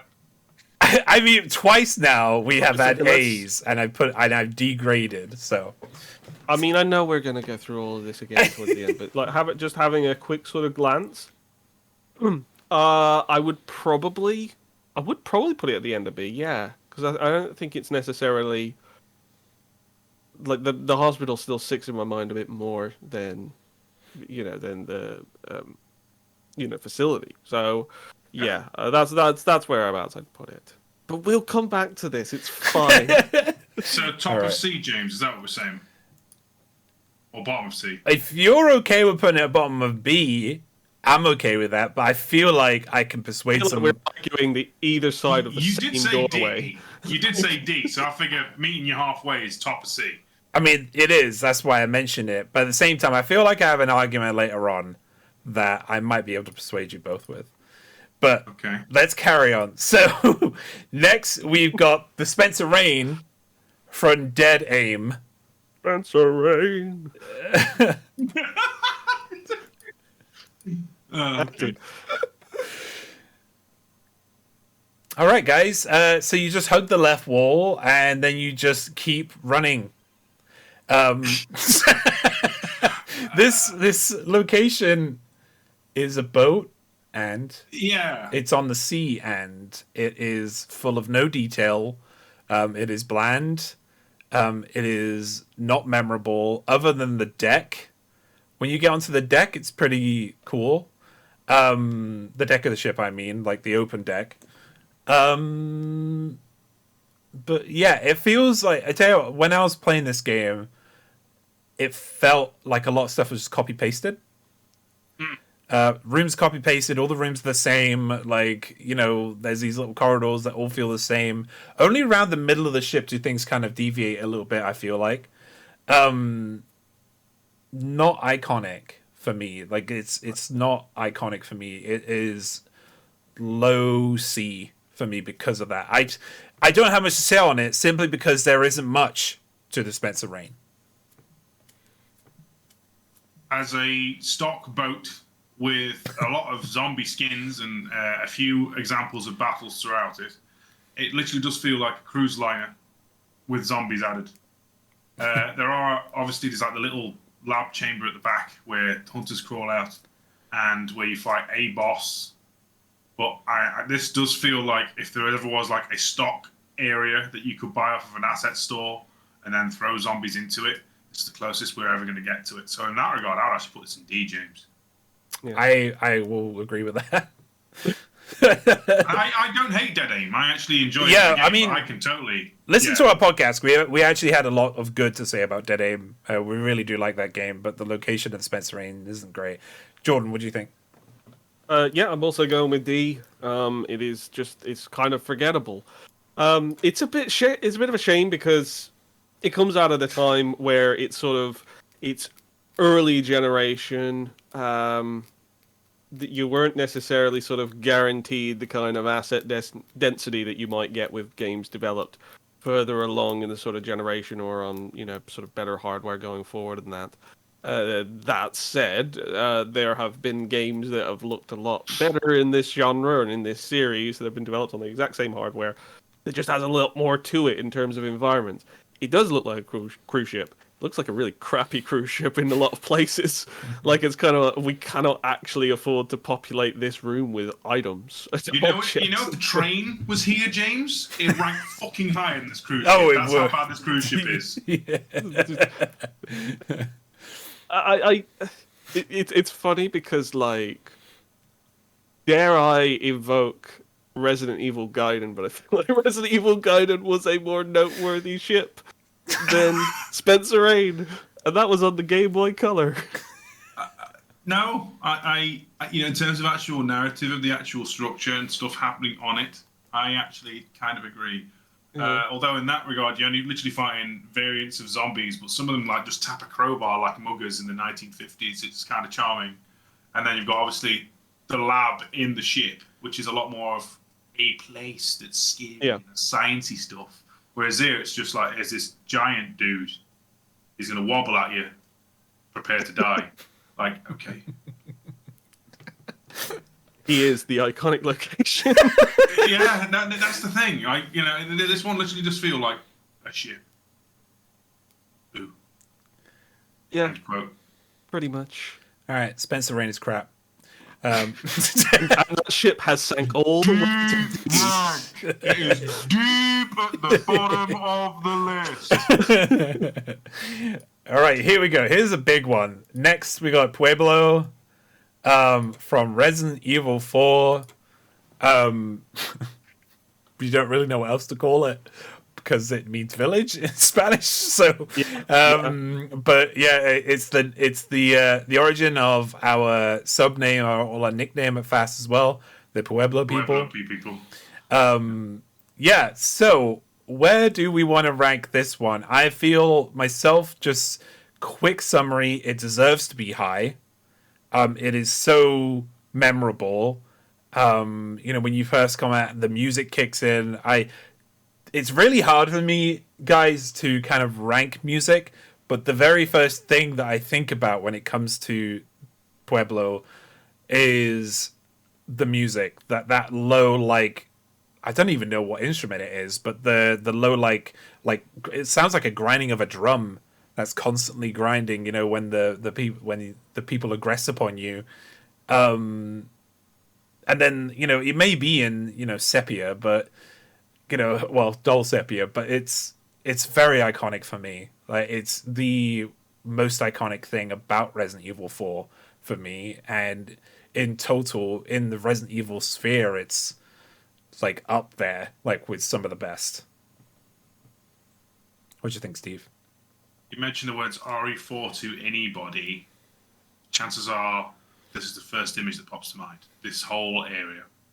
Like, it's not only an iconic moment in the game, obviously the village fight, but it's also got like its own unique little story to tell with the burning corpses of the policemen, the way that the villagers actually mill around and try and mimic their life and doing the whole village thing. You know, admittedly just uttering expletive after expletive as they do, like mierda. But they're trying to live their life. You know, it's I hate shoveling this hay. Yeah, it's a weird like kind of moment vignette almost of seeing just how weird and strange these people are, and then it goes into flipping high gear with a siege battle through actual full-on structures. I don't think there's an outhouse, but that's the only thing that's kind of no bathroom. The RE2 defense, no bathroom again. But yeah, as an actual place that's filled with livestock, people, it's terrifying and ominous and sets an entire tone for the rest of the game. It's fantastic. And it's also the best mercenaries map. Don't hate. All right, Jordan, what do you think? Well, yeah, it is too easy to kind of gush about this one because in a game that has so many fantastic locations, this still beats them all out. So it's not even that it's just iconic within the sort of the series. It's iconic within its game, just so definitively.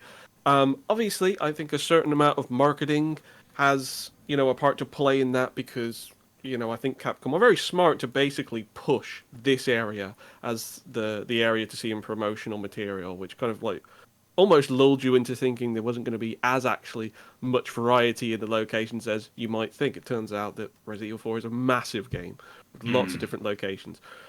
But I think even if they hadn't advertised it that way, even if the box art didn't, in certain regions, focus an emphasis heavily on the inhabitants and the area of the Pueblo, you would still end up probably having that as your sort of your strongest memory from that game. I mean, I think the starting area pretty much is perfect. Like, well, I'm talking more or less about sort of once you've entered the first house and then you make that little run to the square. Because once you're at that square, I feel like you're learning so much about the game in a short, burst fashion that I think really gets you up to speed very quickly. I think it's, excellently designed. Like, you go into the square, you're immediately confronted, but you've got some teasings of different branching paths that you're definitely going to be passing through later on. But right now, you've got to learn about crowd control. You've got to learn about, how you deal with a siege. What happens if you go into a house and all of a sudden, all of the windows are being smashed in and you've got granados like pouring in from different directions. And of course, you've got, Dr. Salvador coming after you. Like, there's so many things that get piled on so early on. And I mean, it's fantastic. I can boss through that area now because I've played Resident Evil 4 so many times. But going back to when I first played it, absolutely terrifying that first time because you're having to learn about something that you didn't necessarily do in Resident Evil games up to that point. Like, you weren't moving that often, like in circles, going from house to house and just trying to survive long enough that, everybody gets called to bingo, basically. So, it's a really strong first area, and obviously it does stretch out a bit further than that. Although it's surprising to think back that, like, Pueblo doesn't actually make up a great deal of the game itself. Like, you're kind of out of that area relatively early, and then you're moving on to all of the other stages. So it says a lot that they pack so much into what is, relative to the game, a smaller area, but so sort of profoundly memorable.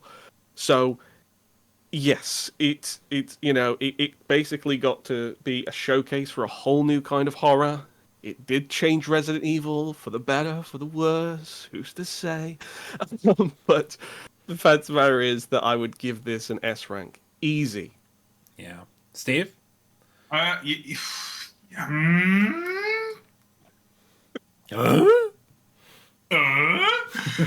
see, I can appreciate every single word Jordan's just said, but then to basically go, yeah, it's better than the Spencer match, I'm like...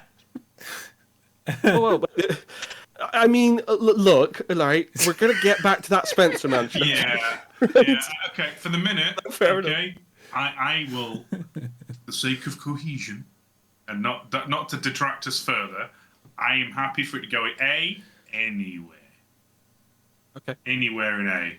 Because it is definitely, like, a fantastic location, vastly superior to anything that's in B, C, or D at present. and I have no arguments against that. Like I've already sung the place's praises. I totally appreciate it, but it's also a brown, dusty place with one story to tell. If that makes any sense. Mm-hmm.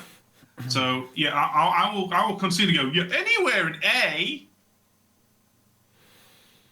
For a moment. I really want to put it in S. I'm only one vote. You know, I'll be outvoted. It's I fine. really want to put it in S.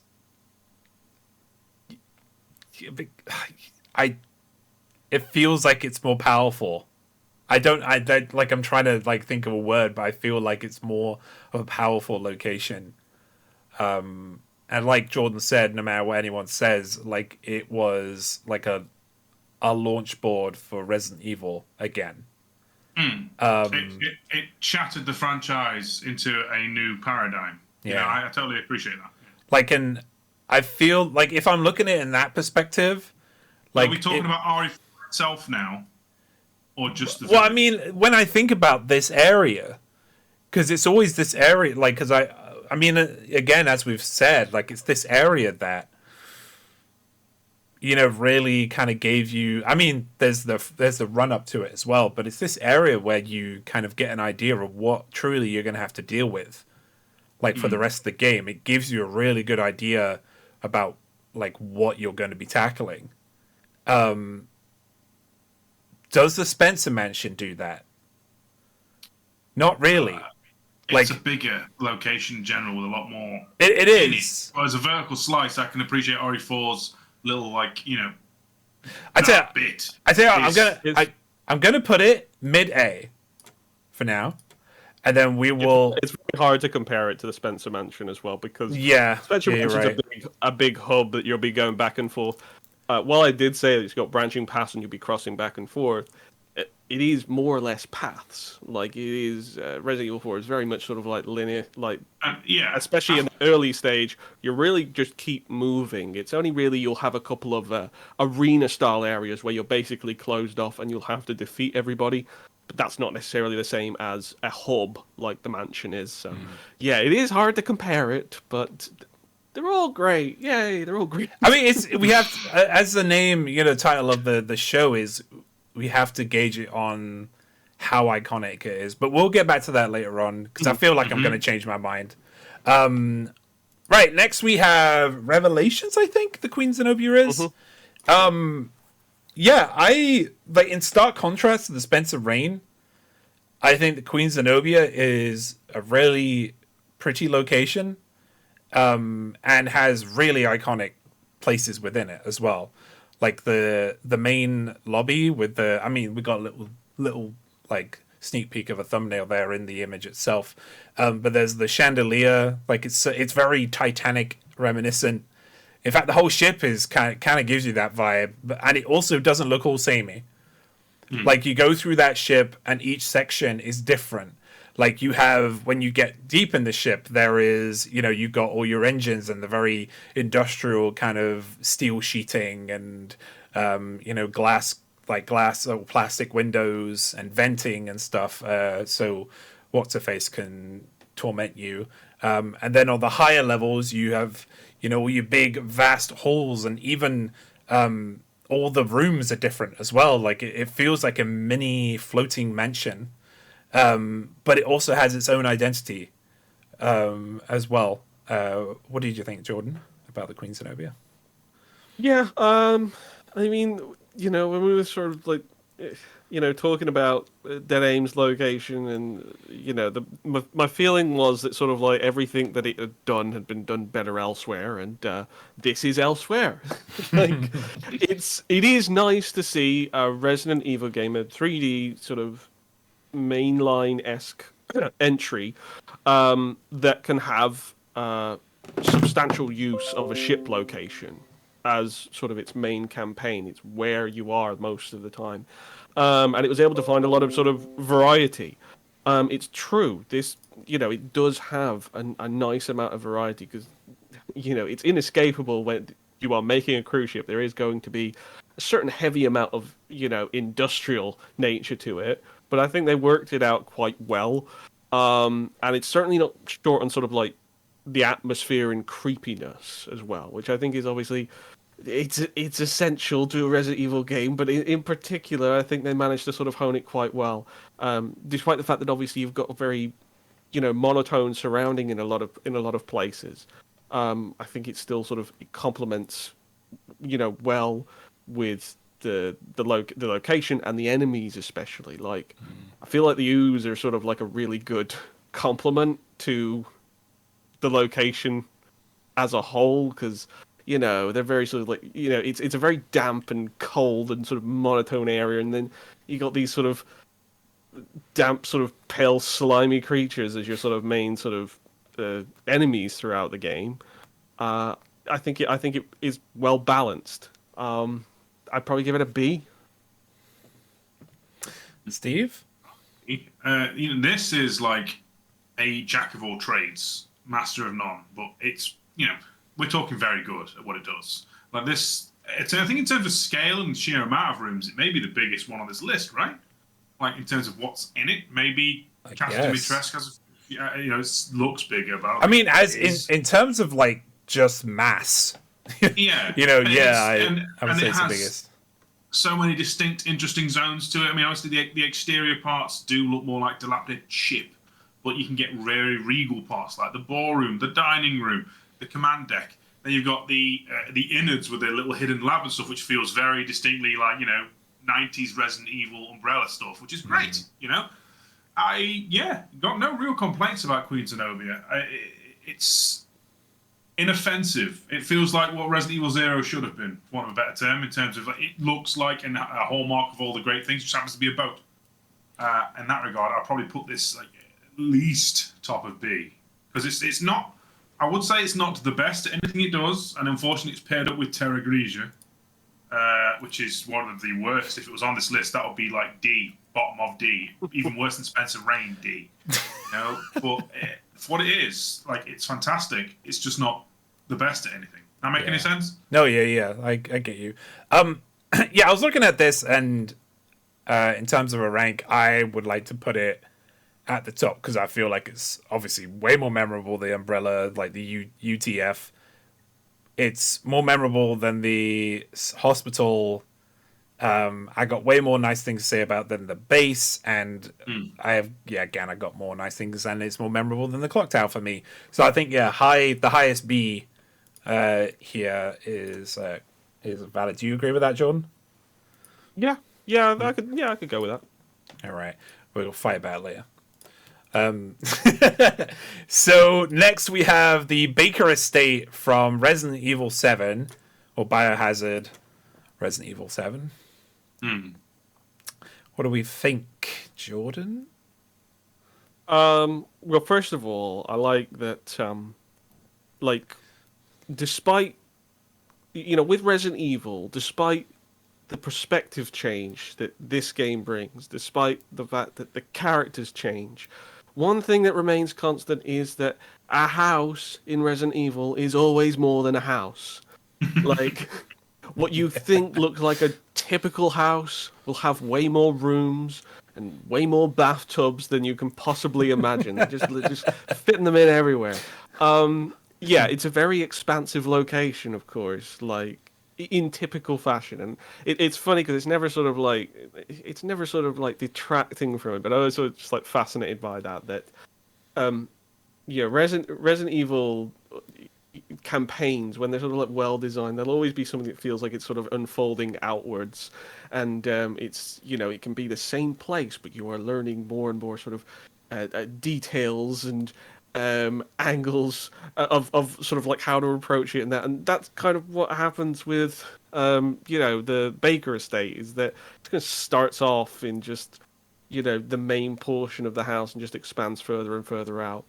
It is exceptionally filthy, like it's moldy, one would say. Yeah, is it the filthiest location in Resident Evil? It might just be.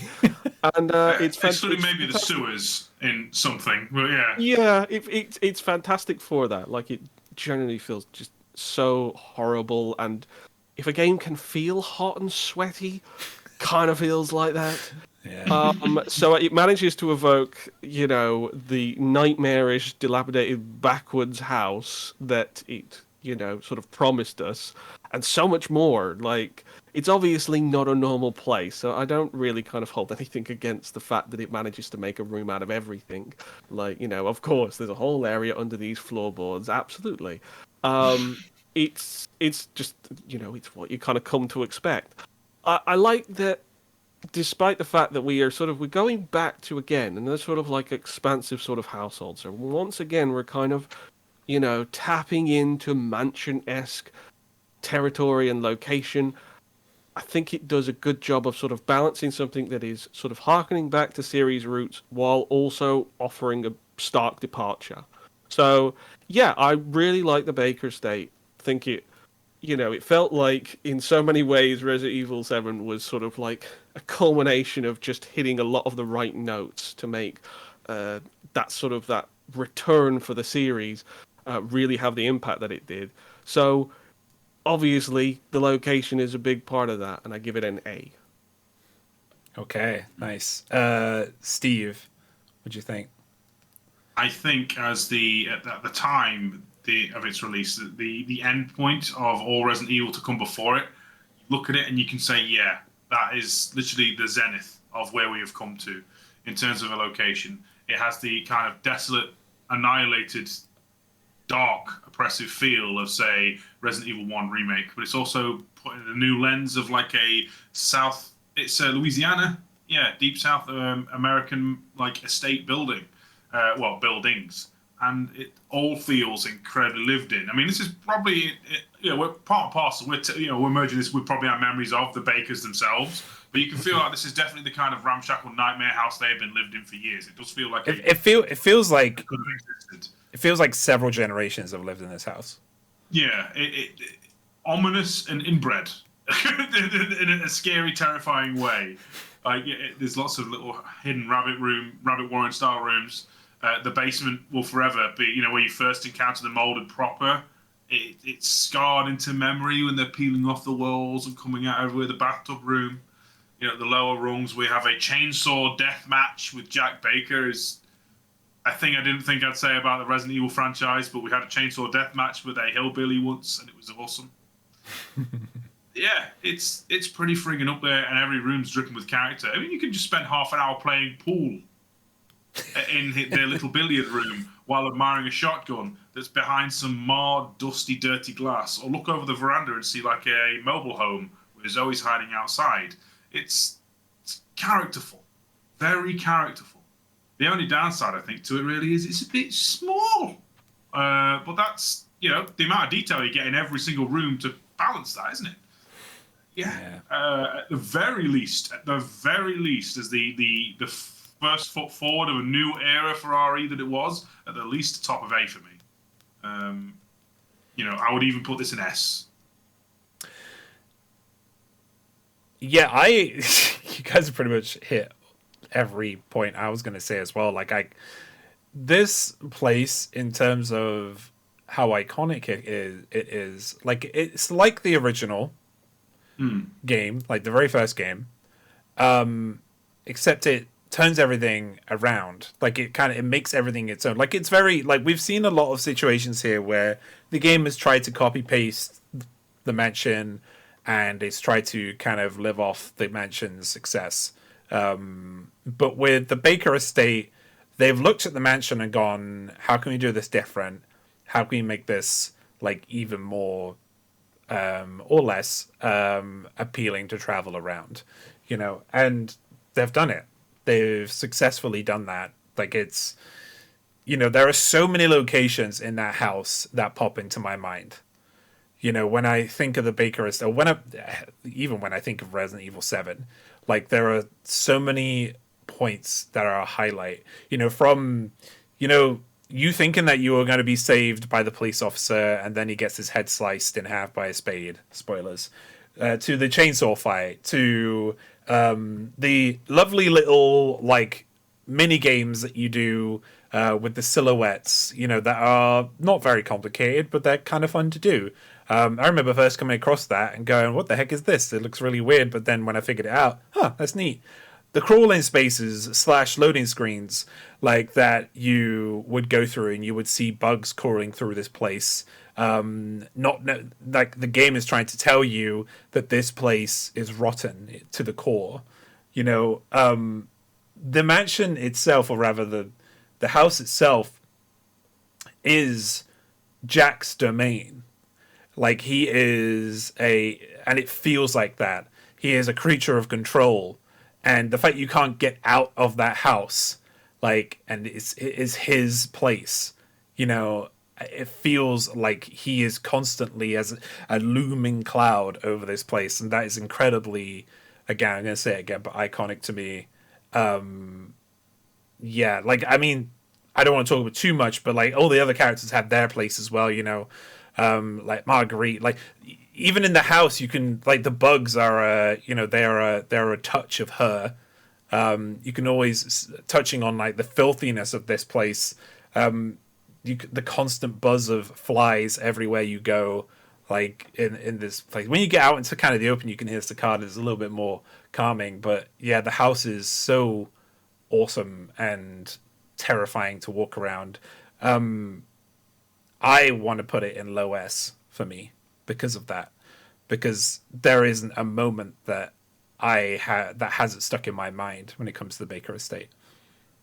I mean, granted, it is a game that came out in 2017, like, but yeah. But there's been a lot of Resident Evil since then. Yeah, but yeah, I think low S for me. Steve, did you say low S to high A? Yeah, that's where I'd put it right now. Jordan. Well, I'd give it a high A. So high A? You know, it's teetering right there, isn't it? All right, we'll stick it in high A. we shall see. All right, next up, because I think this is going to be really loaded. Next we have, maybe not this one, but we have Village from Resident Evil Village, Resident Evil 8. I played this game a lot. When it first released, I streamed for something like 48 hours and then went to bed for 4 hours and then streamed again for another 12 hours. I loved this game, and I loved the Village specifically. They mentioned when this game was released was going to be released, that the Village itself is basically the personality of the game.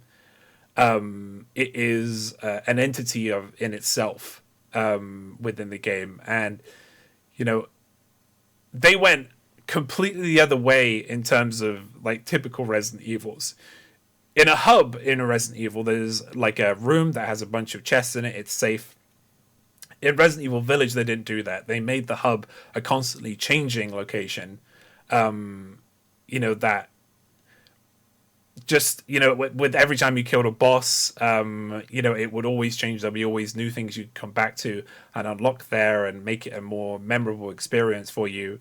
There is so much detail in this place, from the graveyard to the little village at the bottom to like when you go into the little church and there's a PC after the first boss. There's a PC there to look at and kind of like see what the Hound Wolf Squad, whatever the heck they were. I'm just mad at those now because of Reverse. I'm sorry, guys. Right, but yeah, the place is so. It's been so. I'm a cool and unique character. It's so iconic. It's so much attention to detail has been put into it, and it could have been done badly. Because it's a location that is all white, you know, there's snow everywhere, or ashes, or like everything is kind of all dead, and like, and you got that feeling, but at the same time, it's a cold deadness around this entire place. But at the same time, cold deadness. The new game coming out this summer, but at the same time, it didn't feel samey. It confused you just enough, but not to the point of frustration. Like trying to find Javier's house, for instance. Is it Javier? I think, where you have to use you get the second key, I think. It's during when you go back and you have to go into the Red Chimney house. Trying trying to find that was hell, but when I eventually found it, it felt really, really. It felt really like I felt like I accomplished something. So even then, it had its own little twists and turns, and the game let you know as well that if you couldn't do this, it'll let you know. So again, some accessibility there to do with the location. What would I rank it though? I'm looking at all these other huge like winners here. It's harder the further it goes along, isn't it? When you start seeing what it's gonna go up against. I do feel like it's low A for me. Villages.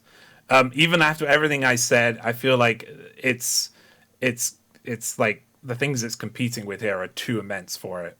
I think low A is good for Village for me. Steve, what do you think? It's a location that evolves over time, which is rare in these games. It feels like a place that actually has stages of progression unto itself, which I think it should get a few points for. Unfortunately, while it does have like all these houses you go into are unique, you don't really learn that much about the townspeople that you don't get upon going in, finding out they all get murdered by Miranda, and then that's their story written out, which is a shame. Because I feel like if you could spend hours just poring over this place and finding out little minute details about how the way these people lived, but we don't get time to really push through that because it's surrounded by so many other more intriguing areas overall. Because once you got down to it, they're rustic houses in the snow, surrounded by a square with a scary statue, a little church. It's a very nice area. It's very dense with lots of stuff. I feel like enemy variety is a bit crap. Well, that's, you got lichens and big lichens and that's it. But that's just the nature of Village, unfortunately. Most of the enemies are zone orientated. Yeah. Aesthetically, as a snowy, disease-ridden rustic town, it does feel like we've gone back in time in the best possible way. And in that regard, I like it. I just don't know if I'm like James, like, yeah, it's just really good, but also it's competing with some big lads here. So, yeah, for me, I'd probably put it at the back of A because at least it does do some interesting things. It does evolve over time, and at the end of it, you got like a giant mold tentacle erupting through the poor thing, and it's got a story to tell with its entire inhabitants as well that you get to meet. So, yeah, bottom of A. Jordan, what do you think? Well, unfortunately, I have not yet played Oh yeah, sorry, I forgot. That's fine. But I knew with these these last two entries, I can't really give much insight. In fact, I don't even really want to give a rating to either because it would just be what I feel from a glance. But that's obviously, shoot from the hip, John. From the footage that I have seen of of the actual sort of village area. Yeah, I do quite like it, although I don't know the extent of sort of how expansive it is. Again, I'll leave that to you folks to sort of wax more lyrical about its strengths and that. But yeah, that's all I can really say, and I'm not going to give a rating to this. So okay, that's fair. You're both in control with regards to that. Perfect. As all things should be. Perfectly balanced. All right, yeah. So lastly, before we get into the shatter match at the end, we have Castle Dimitrescu. Castle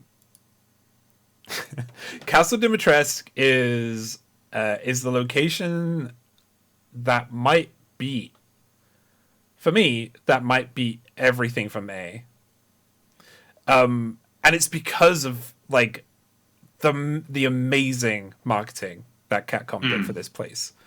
Like the beginning, like, games developers these days have a really hard time not spoiling you.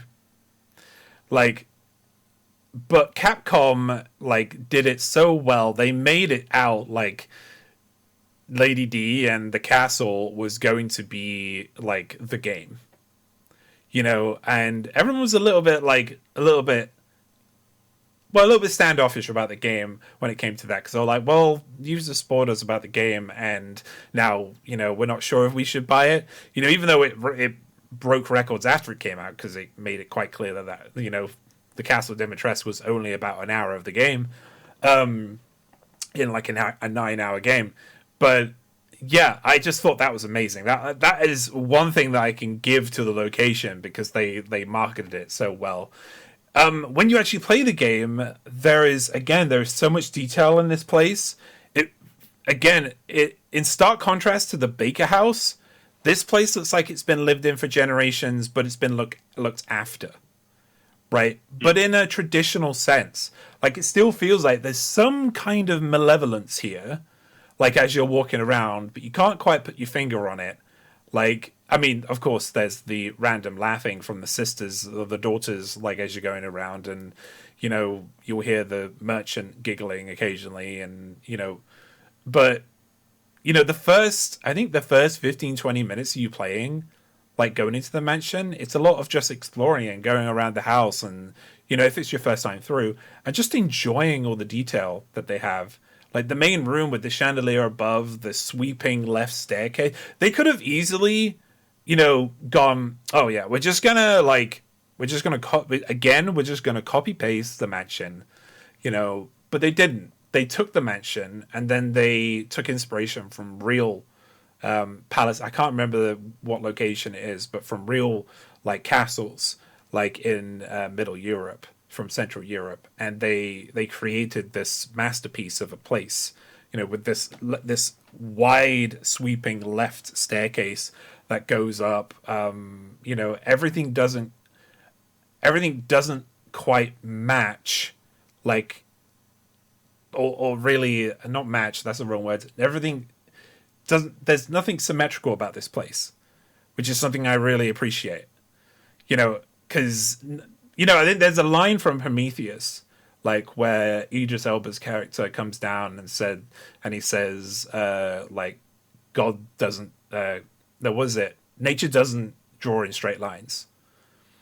And that's always stuck with me, and I feel like that you could say that the same for Castle Dimitrescu as well. It feels like it's been lived in, it's organic, and again, I feel like that's why the malevolence is there, because it doesn't feel quite right, but at the same time, it's beautiful to look at. It's the castle itself. It sets the tone before, either of the daughters come upon you. Or anything, like the opulence of this place. There's gold and white ivory everywhere.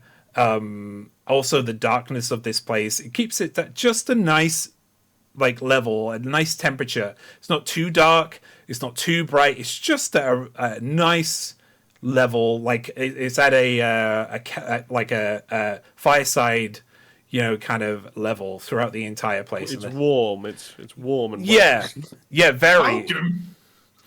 I mean, the location itself is a lot warmer than a lot of castles or castle-like areas that have been in Resident Evil. Is what I would argue from my glance. I have not played this game, okay? Because glance, it's not so much the location itself, but the people in it that there are the threat. So the welcoming nature of it. So it also shares a story with you as you're going through this castle, because as you're going through, you don't know as a new player, right? But as you're going through it, and you maybe played it a couple of times, you're picking up notes. You learn, right, that the daughters in the house and Lady D, they do not like warmth. They don't like the hot. They like it cold. But they have not too cold. Right. But they like a certain level of warmness, so it's like, and like one of the, I think one of the biggest contrasts to this place is when you go through the area where you first find the wine. No, where you find the shotgun, and you go through the main doors to the central courtyard. Everything changes, because it's all snow again and cold, and you get a shiver as you're going through there, but the castle itself is very, as Jordan said, very warm. I think this place is, for me, it's higher than the Baker Estate, and I would put it at a low S for me because of how much the story it told just walking through this place, and enjoying it and just seeing all the detail and the work that had gone into this place.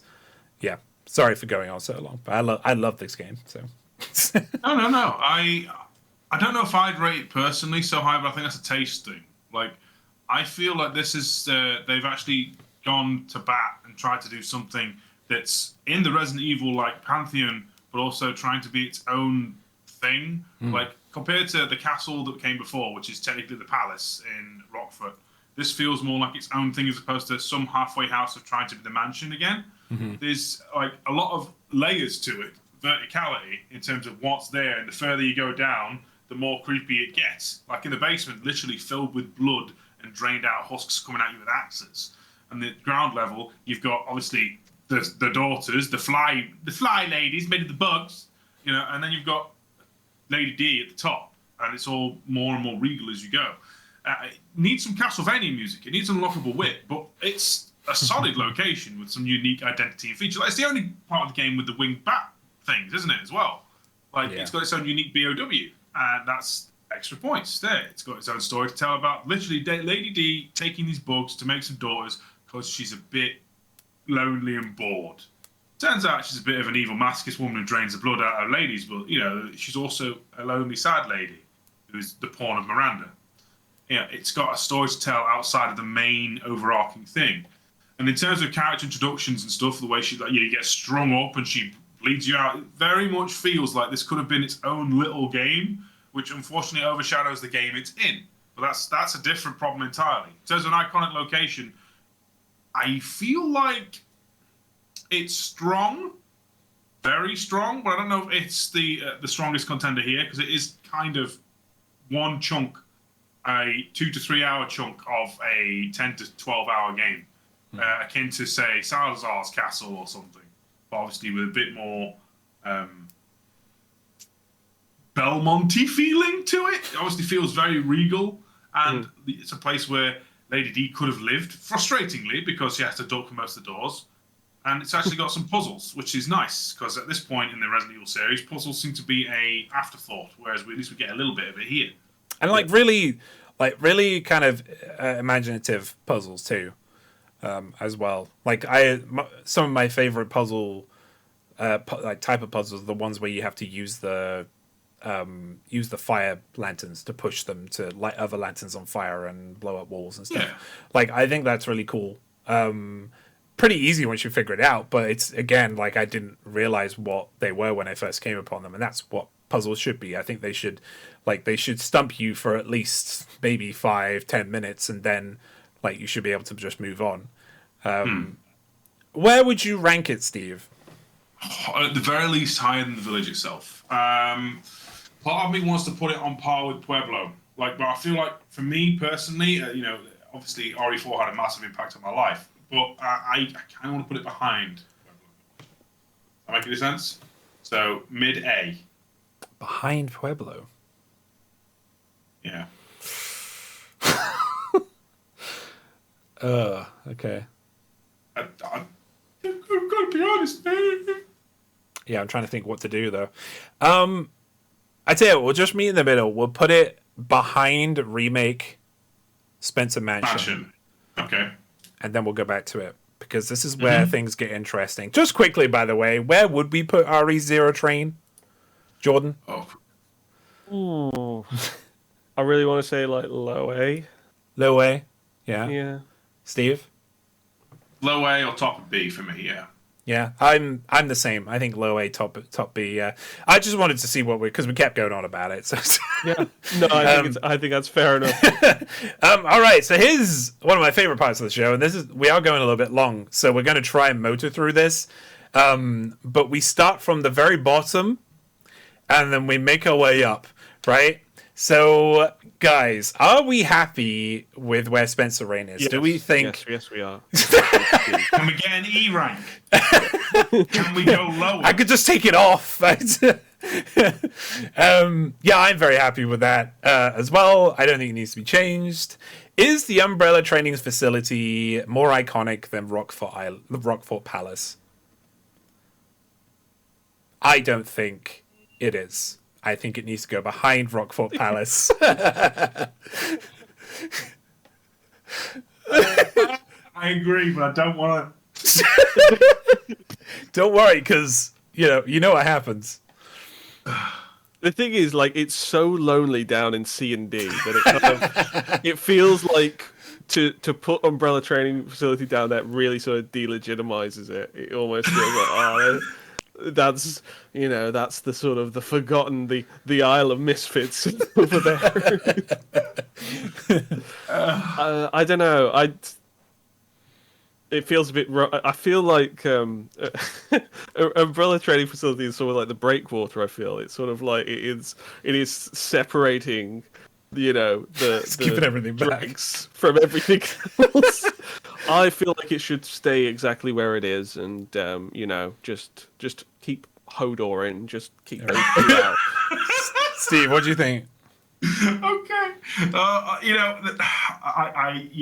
I'm with Jordan on this one. I feel like it's the barrier. It's keeping Rockford away. So let me get this. It's not offensive. It's just not standout. It doesn't do anything wrong. It's just okay. Yeah, but let me get this straight, okay?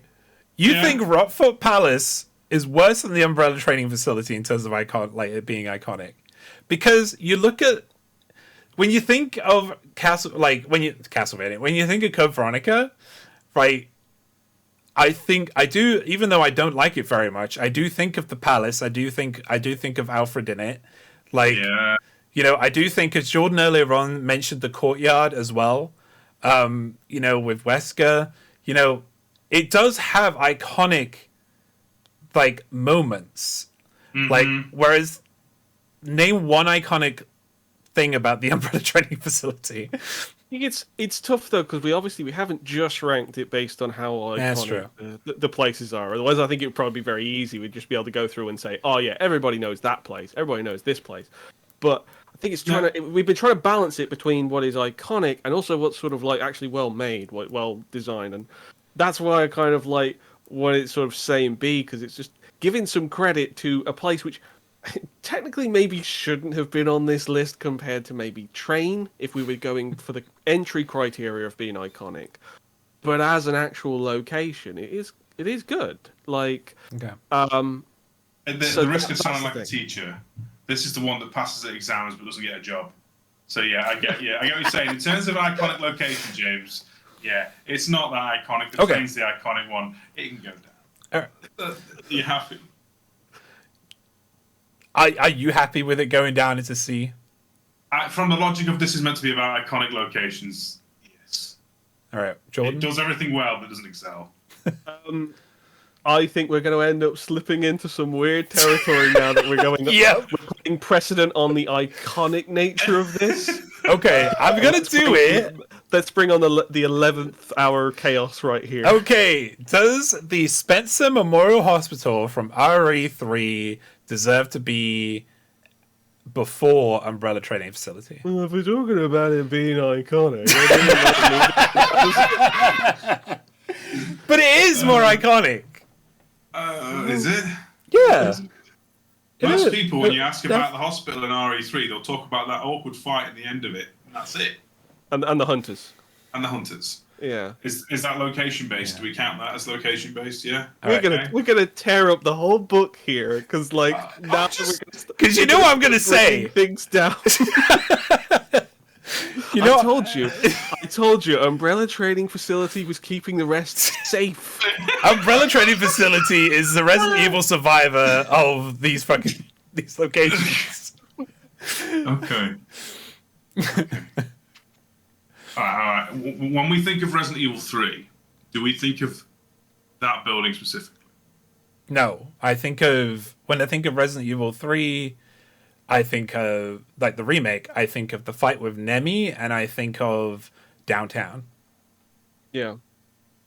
So in that regard, we should probably have had downtown as the iconic location. We don't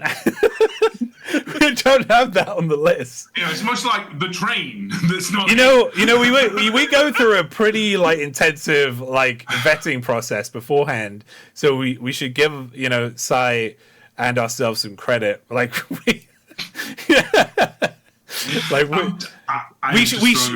should have said downtown. There. Maybe we should have put the Train in, but we didn't. That was I think it's fine where it is. Okay. Yeah, I think it's okay where it is. Yeah. Yeah. What's the next one? All right. The Antarctic base. Is the Antarctic base more iconic overall than the Spencer Memorial Hospital? That is a tough one because it's. I would say, like, I feel as in some respects it is a bit samey just because of the the industrial elements of the location. It's hard to get away from that. But that said, I think maybe it's a little bit more distinct than the hospital. So yeah, I would stick. I agree. Mm-hmm. Yeah. Yeah. All right. Nice. I thought it was going to be a fight. Maybe this will be a fight. The clock tower. Here we go. The clock tower and the Antarctic base. No, for me, the Antarctic base needs to go before the clock tower. Yeah, I kind of agree. The mini mansion with the spiders, and while it does have some of the best boss fights in the game, like for example Carlos in the main hall, Jill outside in the courtyard, those throwdowns of Nemi that are like almost mandatory. Really, I feel like those encounters are great, but they do not make the location itself.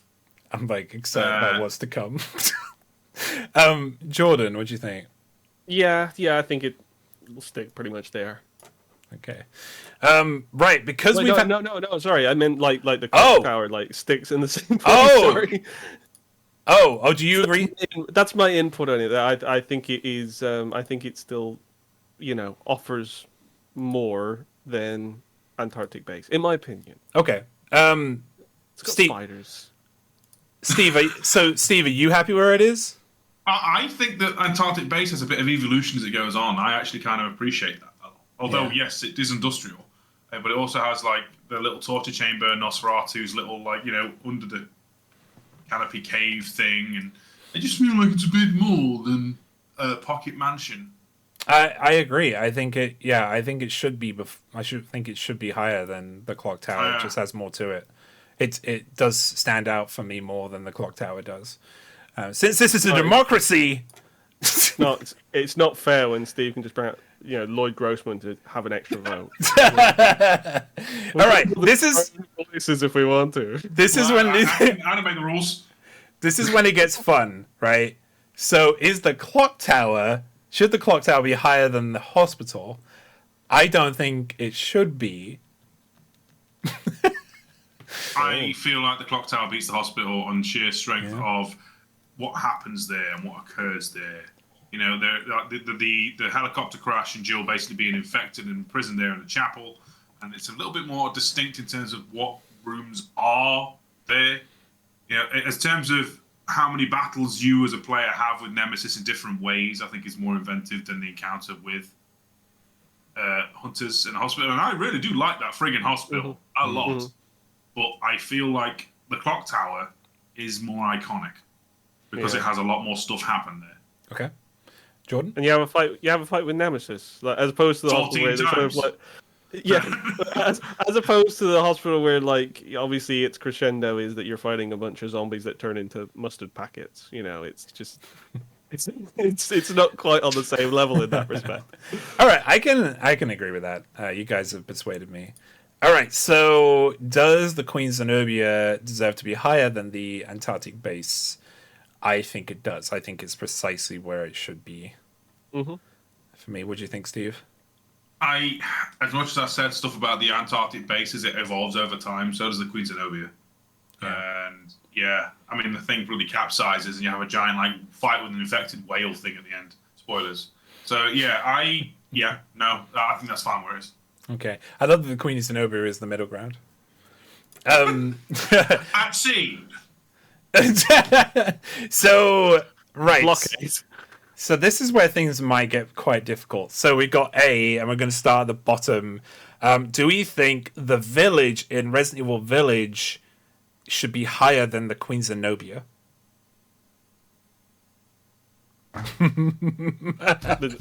I don't really have an input for yeah. This is on me and Steve. This is. I don't know how to say this without sounding like I'm nostalgia blinded as fuck, James. But I do feel like Zenobia's got a bit more going on. Steve, and that feels wrong. Yeah. It feels wrong because you're being nostalgic for something that was how many years ago? It wasn't that long ago, It was was like it? 2012, I think. Yeah, that's 11 years. That's a long time. Pour me a God. gimbal. James, I am assuming you're Team Village, right? Not to put you in a pigeonhole you. Well, you see, now I don't know, Steve. That's the problem. Right, okay, so I'm going to try and persuade myself, right? Mm-hmm. So, yes, the Queen Zenobia is a very pretty setting, right? And it is a lot of work has gone into making the Queen Zenobia separate from every other ship that's been in the Resident Evil franchise. However, the village is an ever-growing location, and like the reason why I said the thing earlier on about Capcom saying that it is a living person, it is the personality of the game, came true because, like, turns out that the bad guy was there all along, underneath the entire village, and because the village was constantly growing, it got constantly better enemies in it stronger enemies as you got further and further into the game because the Mega Mycete was, absorbing everything. I mean, the Mega Mycete technically is a part of the village as well, which means it gets huge points for me too, because I love the Mega Mycete. You take a photo of the entire Queen Zenobia here. Yeah. And you take a photo of the opening vista as you overlooking the village here. Oh, I know which one is more iconic, and it's the village. It's the village. Yeah, I think it deserves to be where it is. Yeah, I think you made a strong enough case there, because again, while there's a lot of messed up things that happen on that ship, the actual core of the problem is throughout that village and is underneath that village and a part of it. So yeah, I can see the entire argument being there. I'm very sorry for taking everybody on a roller coaster ride there. Because I was seriously thinking about the Queen Zenobia when I thought about it. It's a very... Village wins. Okay, so the original Spencer Mansion and Village. This is where nostalgia is going to just creep over and say, the village is nice and all, James, but there is only one starting place, and it's the Overlook Hotel with zombies and snakes. And if we're talking about iconic, who would live in a house like this? Welcome to iconic. Who would live in a house like this? Nobody. They're all dead. And they have a toilet. I think just the one, but they have a toilet. That's true. There's the bathrooms in the dormitories, the guardhouse. The dormitory? Dormitory. Or the soldiers area, whatever Barry calls it. So you guys think it's good where it is? Yeah. Okay. I can't really find an argument against that. So, yeah, I'm not going to... Yeah, it's fine where it is. All right. The Pueblo, should it be higher than the Spencer Mansion original?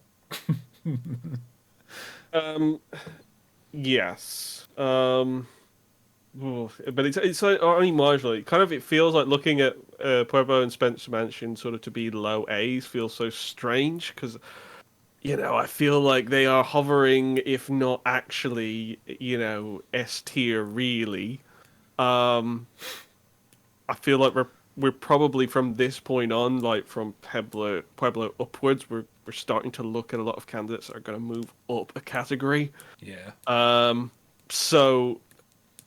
Yeah, just between Pueblo and Spencer Mansion, yes, I do prefer Pueblo ahead of it, just because, I have so much love for Resident Evil 4 and that particular area. It sort of reignites a whole new love for Resident Evil for myself. But it's very close, like extremely marginal. Yeah. I could easily see it flip the other way, and that would be fine. I was going to say, like, for myself, I feel like they're both equally as iconic as each other, these two. Yeah. Here's the frustrating thing. I agree with both of you. I feel like they're almost interchangeable, but I feel like both of them beat Castle D. I'm debating whether Remake Mansion beats either of them too. And the Baker Estate doesn't beat either of them. Ooh, okay. That's my biases, though. This is democracy. I don't disagree though. I like you went through all of those, and I'm kind of like, No, I think that's probably fair. Like for those two in particular to kind of have a move upwards. So It's an unfortunate wrestling thing, what we James, do where in they've gone this into tag team mode and they're taking all the other ones out as a team and then high-fiving each other until they get to S rank and then they go. They've handcuffed themselves to each other. They say, whenever one of us goes, we both go. But what do we do? Because we're doing sort of a leapfrog fashion, so like they only kind of like jump up. I don't compared to the one that they're like next to. So Castle D is so much more iconic than everything up to like it's even more. Lie. It's even more iconic than the Baker Estate Wow. for me. Say Castle D can beat Baker State, but I don't know if it beats Spencer Mansion and Pueblo. I think it does. I think it does. It's in. Look, I think it's entirely fair, James, because I know how much you love Village, especially, and I think it's great that you can feel that it pretty much sort of leapfrogs most of the iconic locations in the series so strongly. It's obviously not something that I can sort of weigh in on, but yeah, there's a. Okay, I've just tough to see. It's tough to see it in front of Pueblo Spencer Mansion original. I'll just say. Okay, I want to do this one at a time because like it will just simplify things. Okay. Right. So I just changed it so Castle D is in front of Baker Estate. Okay. Right. Steve, what do you think about that? Do you think Castle D should be higher than the Baker Estate? I think that's fine. As much as I like Baker Estate, I can see why Castle D would be more iconic now. All right. So next, do we think that the Pueblo is more iconic than the Baker Estate? Yes. Yes. I agree. So I'm going to change that.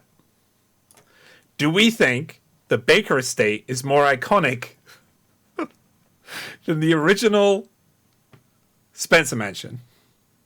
The Baker Estate wouldn't exist without it. It literally riffs from it and the remake. Now that's right. That is not fair because we're literally just going to put the Spencer Mansion at the very top. I know, but my point Delete the is... rest of them. Delete the My rest of point them. is- If you delete the Spencer Mansion No, original, you might as well delete the rest. I'm not going with like the eraser argument. I'm going with Baker Estate literally is like and more than any of the others here. It feels like this is the Spencer Mansion through a Louisiana Bayou nightmare lens. I don't Okay. disagree at all, and I think you're right. And Spencer Mansion goes ahead of Baker Estate. To be fair, if you told someone who was like only aware of Resident Evil since '96 and hasn't played any of them since, and you just showed them a screenshot of the Baker Estate and said, "Is that from the first Resident Evil?" They may well say yes. That's how much it is riffing on that kind of idea. Okay. Is the Baker Estate, should the Baker Estate be above the village in Resident Evil Village? Yes, it stays exactly where it is. I don't know. Yeah. I'm kind of torn on this one. Yeah. Sorry, Jack. I actually, if I was to put Pueblo and Spencer Mansion OG on a par with one another, this is again on par with one another. So I think it has to stay where it is. I feel like the village could be next. You know what I mean? Like it's one could be on top of each other at this point. Right. Is the Baker Estate, should the Baker Estate be higher than the Queen Zenobia? Yeah. Yes. Right. We agree. Okay, awesome. Right. Should the village be lower than the Spencer Mansion from the original? Steve. No. End quote. Wait, what? No, I think Spencer Mansion beats it. I generally do because there's a lot more going on overall, and while it only has one big story to tell, it's more complex than all the little stories that get pretty much shunted to the side for the rest of the village. Okay. That makes any sense. I agree. I think Spencer Mansion overall is more iconic than the village. Right. Since we've had a little bit of change around, I have to go back up. So now, is the Pueblo more iconic than the Spencer Mansion from the original? Yeah. Well, actually, wait, no. I said like it was like very marginal. To be fair. Yeah, But I I'll repeat that. Sorry. So I would put Pueblo ahead of Spencer Mansion. right. What do you think, Steve? Slightly. It could go either way for me, really. Depends what day of the week. So we'll put like little equal sign / Yeah, This well, episode again, doesn't run any longer. It will be a new day, so we can ask you again, Steve. yeah, no. I genuinely think that with these two, particularly being emblematic of entire keystone points in the genre, I feel like both of them should be out of A. They should be an S now. But that's where I'm at. As for each other, Spencer Mansion can be behind Pueblo, sure. Okay. Should Castle D be in front of the Pueblo? Higher. Should Castle D be higher than the Pueblo? No. I think it goes past Pueblo, and because they're so close together, I think it goes past Spencer Mansion as well to go to the other side. Sorry, Jay. What do you think, Steve? This is I think it's we're looking at this on the wrong lens. I think all three of them should be an S. Pueblo, Castle D, and Spencer Mansion should be up there. I feel like something like that. Yeah. Something like that. Yeah. Yeah. All right. I think that actually looks good to me. Seeing OG at the top of A feels right, and then them currently 5. Jordan doesn't agree that Pueblo should be behind Castle D. What do you think, Steve?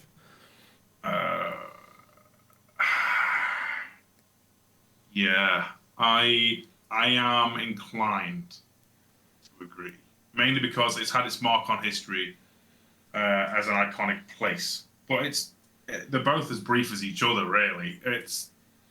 I'm fine either way on this front, really. See, I'll put this forward. Mm-hmm. In 18 years, when we look back at Village, like, will it be as iconic as the Pueblo? Like, I know that's like trying to, like, I think none of us have clairvoyance.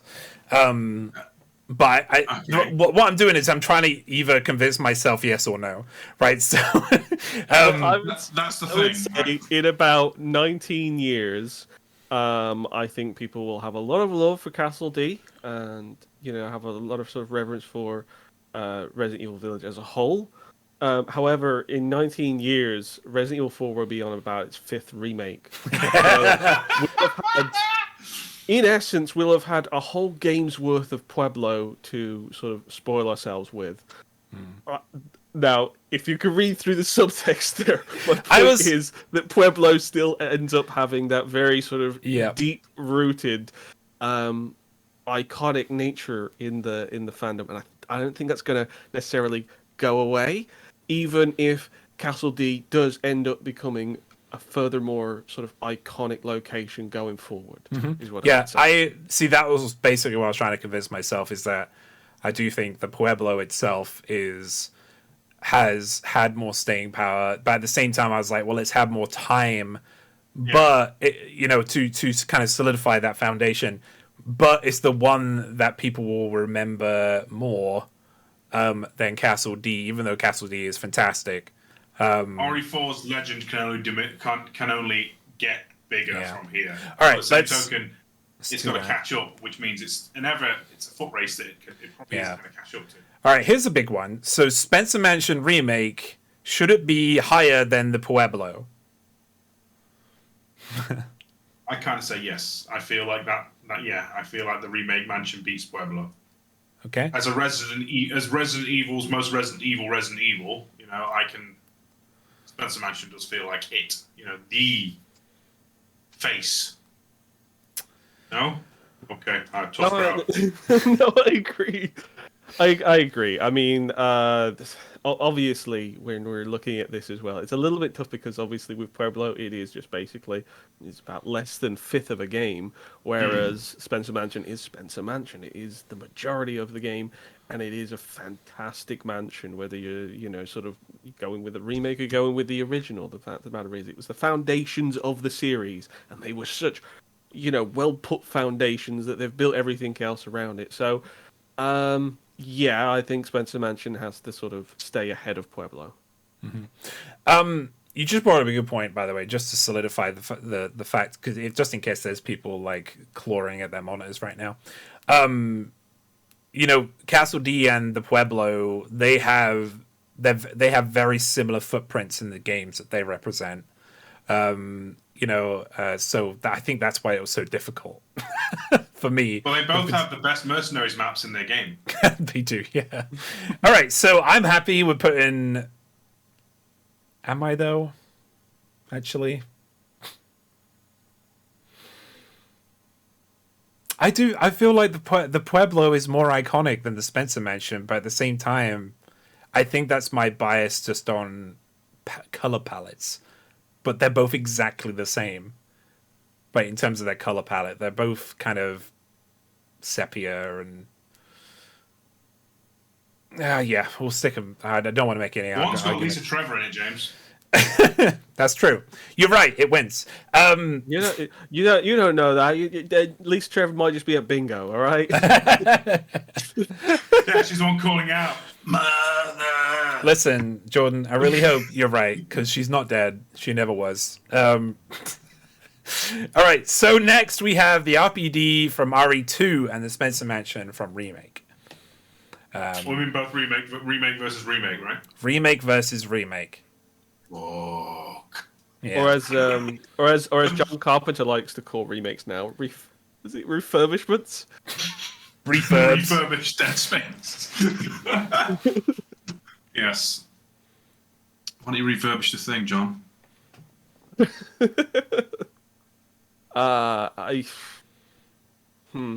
Well, obviously, I did rank RPD remake a B, but back about 2 weeks ago when we started this recording. Still obviously would say that Spencer Mansion is above it, but I that's what I would say. I could see this both ways. I could see it better. I could see it behind it. I feel like both. I feel like the RPD remake is the marriage of the two to its side at the moment. Like it's trying to take as much as it can from the original Resident Evil remake and its original RE2 self and kind of like them. So I feel like it could really go either way. So James, I feel like you're the decider on this one.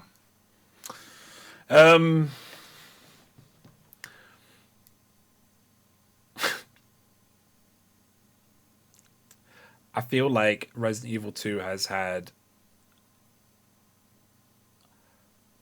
I shouldn't be thinking about the game, but it's the beginning of the game, so I probably should. But to me, it has had a more solid kind of footprint on me than the remake has. It's connected with me more, like the RPD has, like from the remake than the Spencer Mansion did.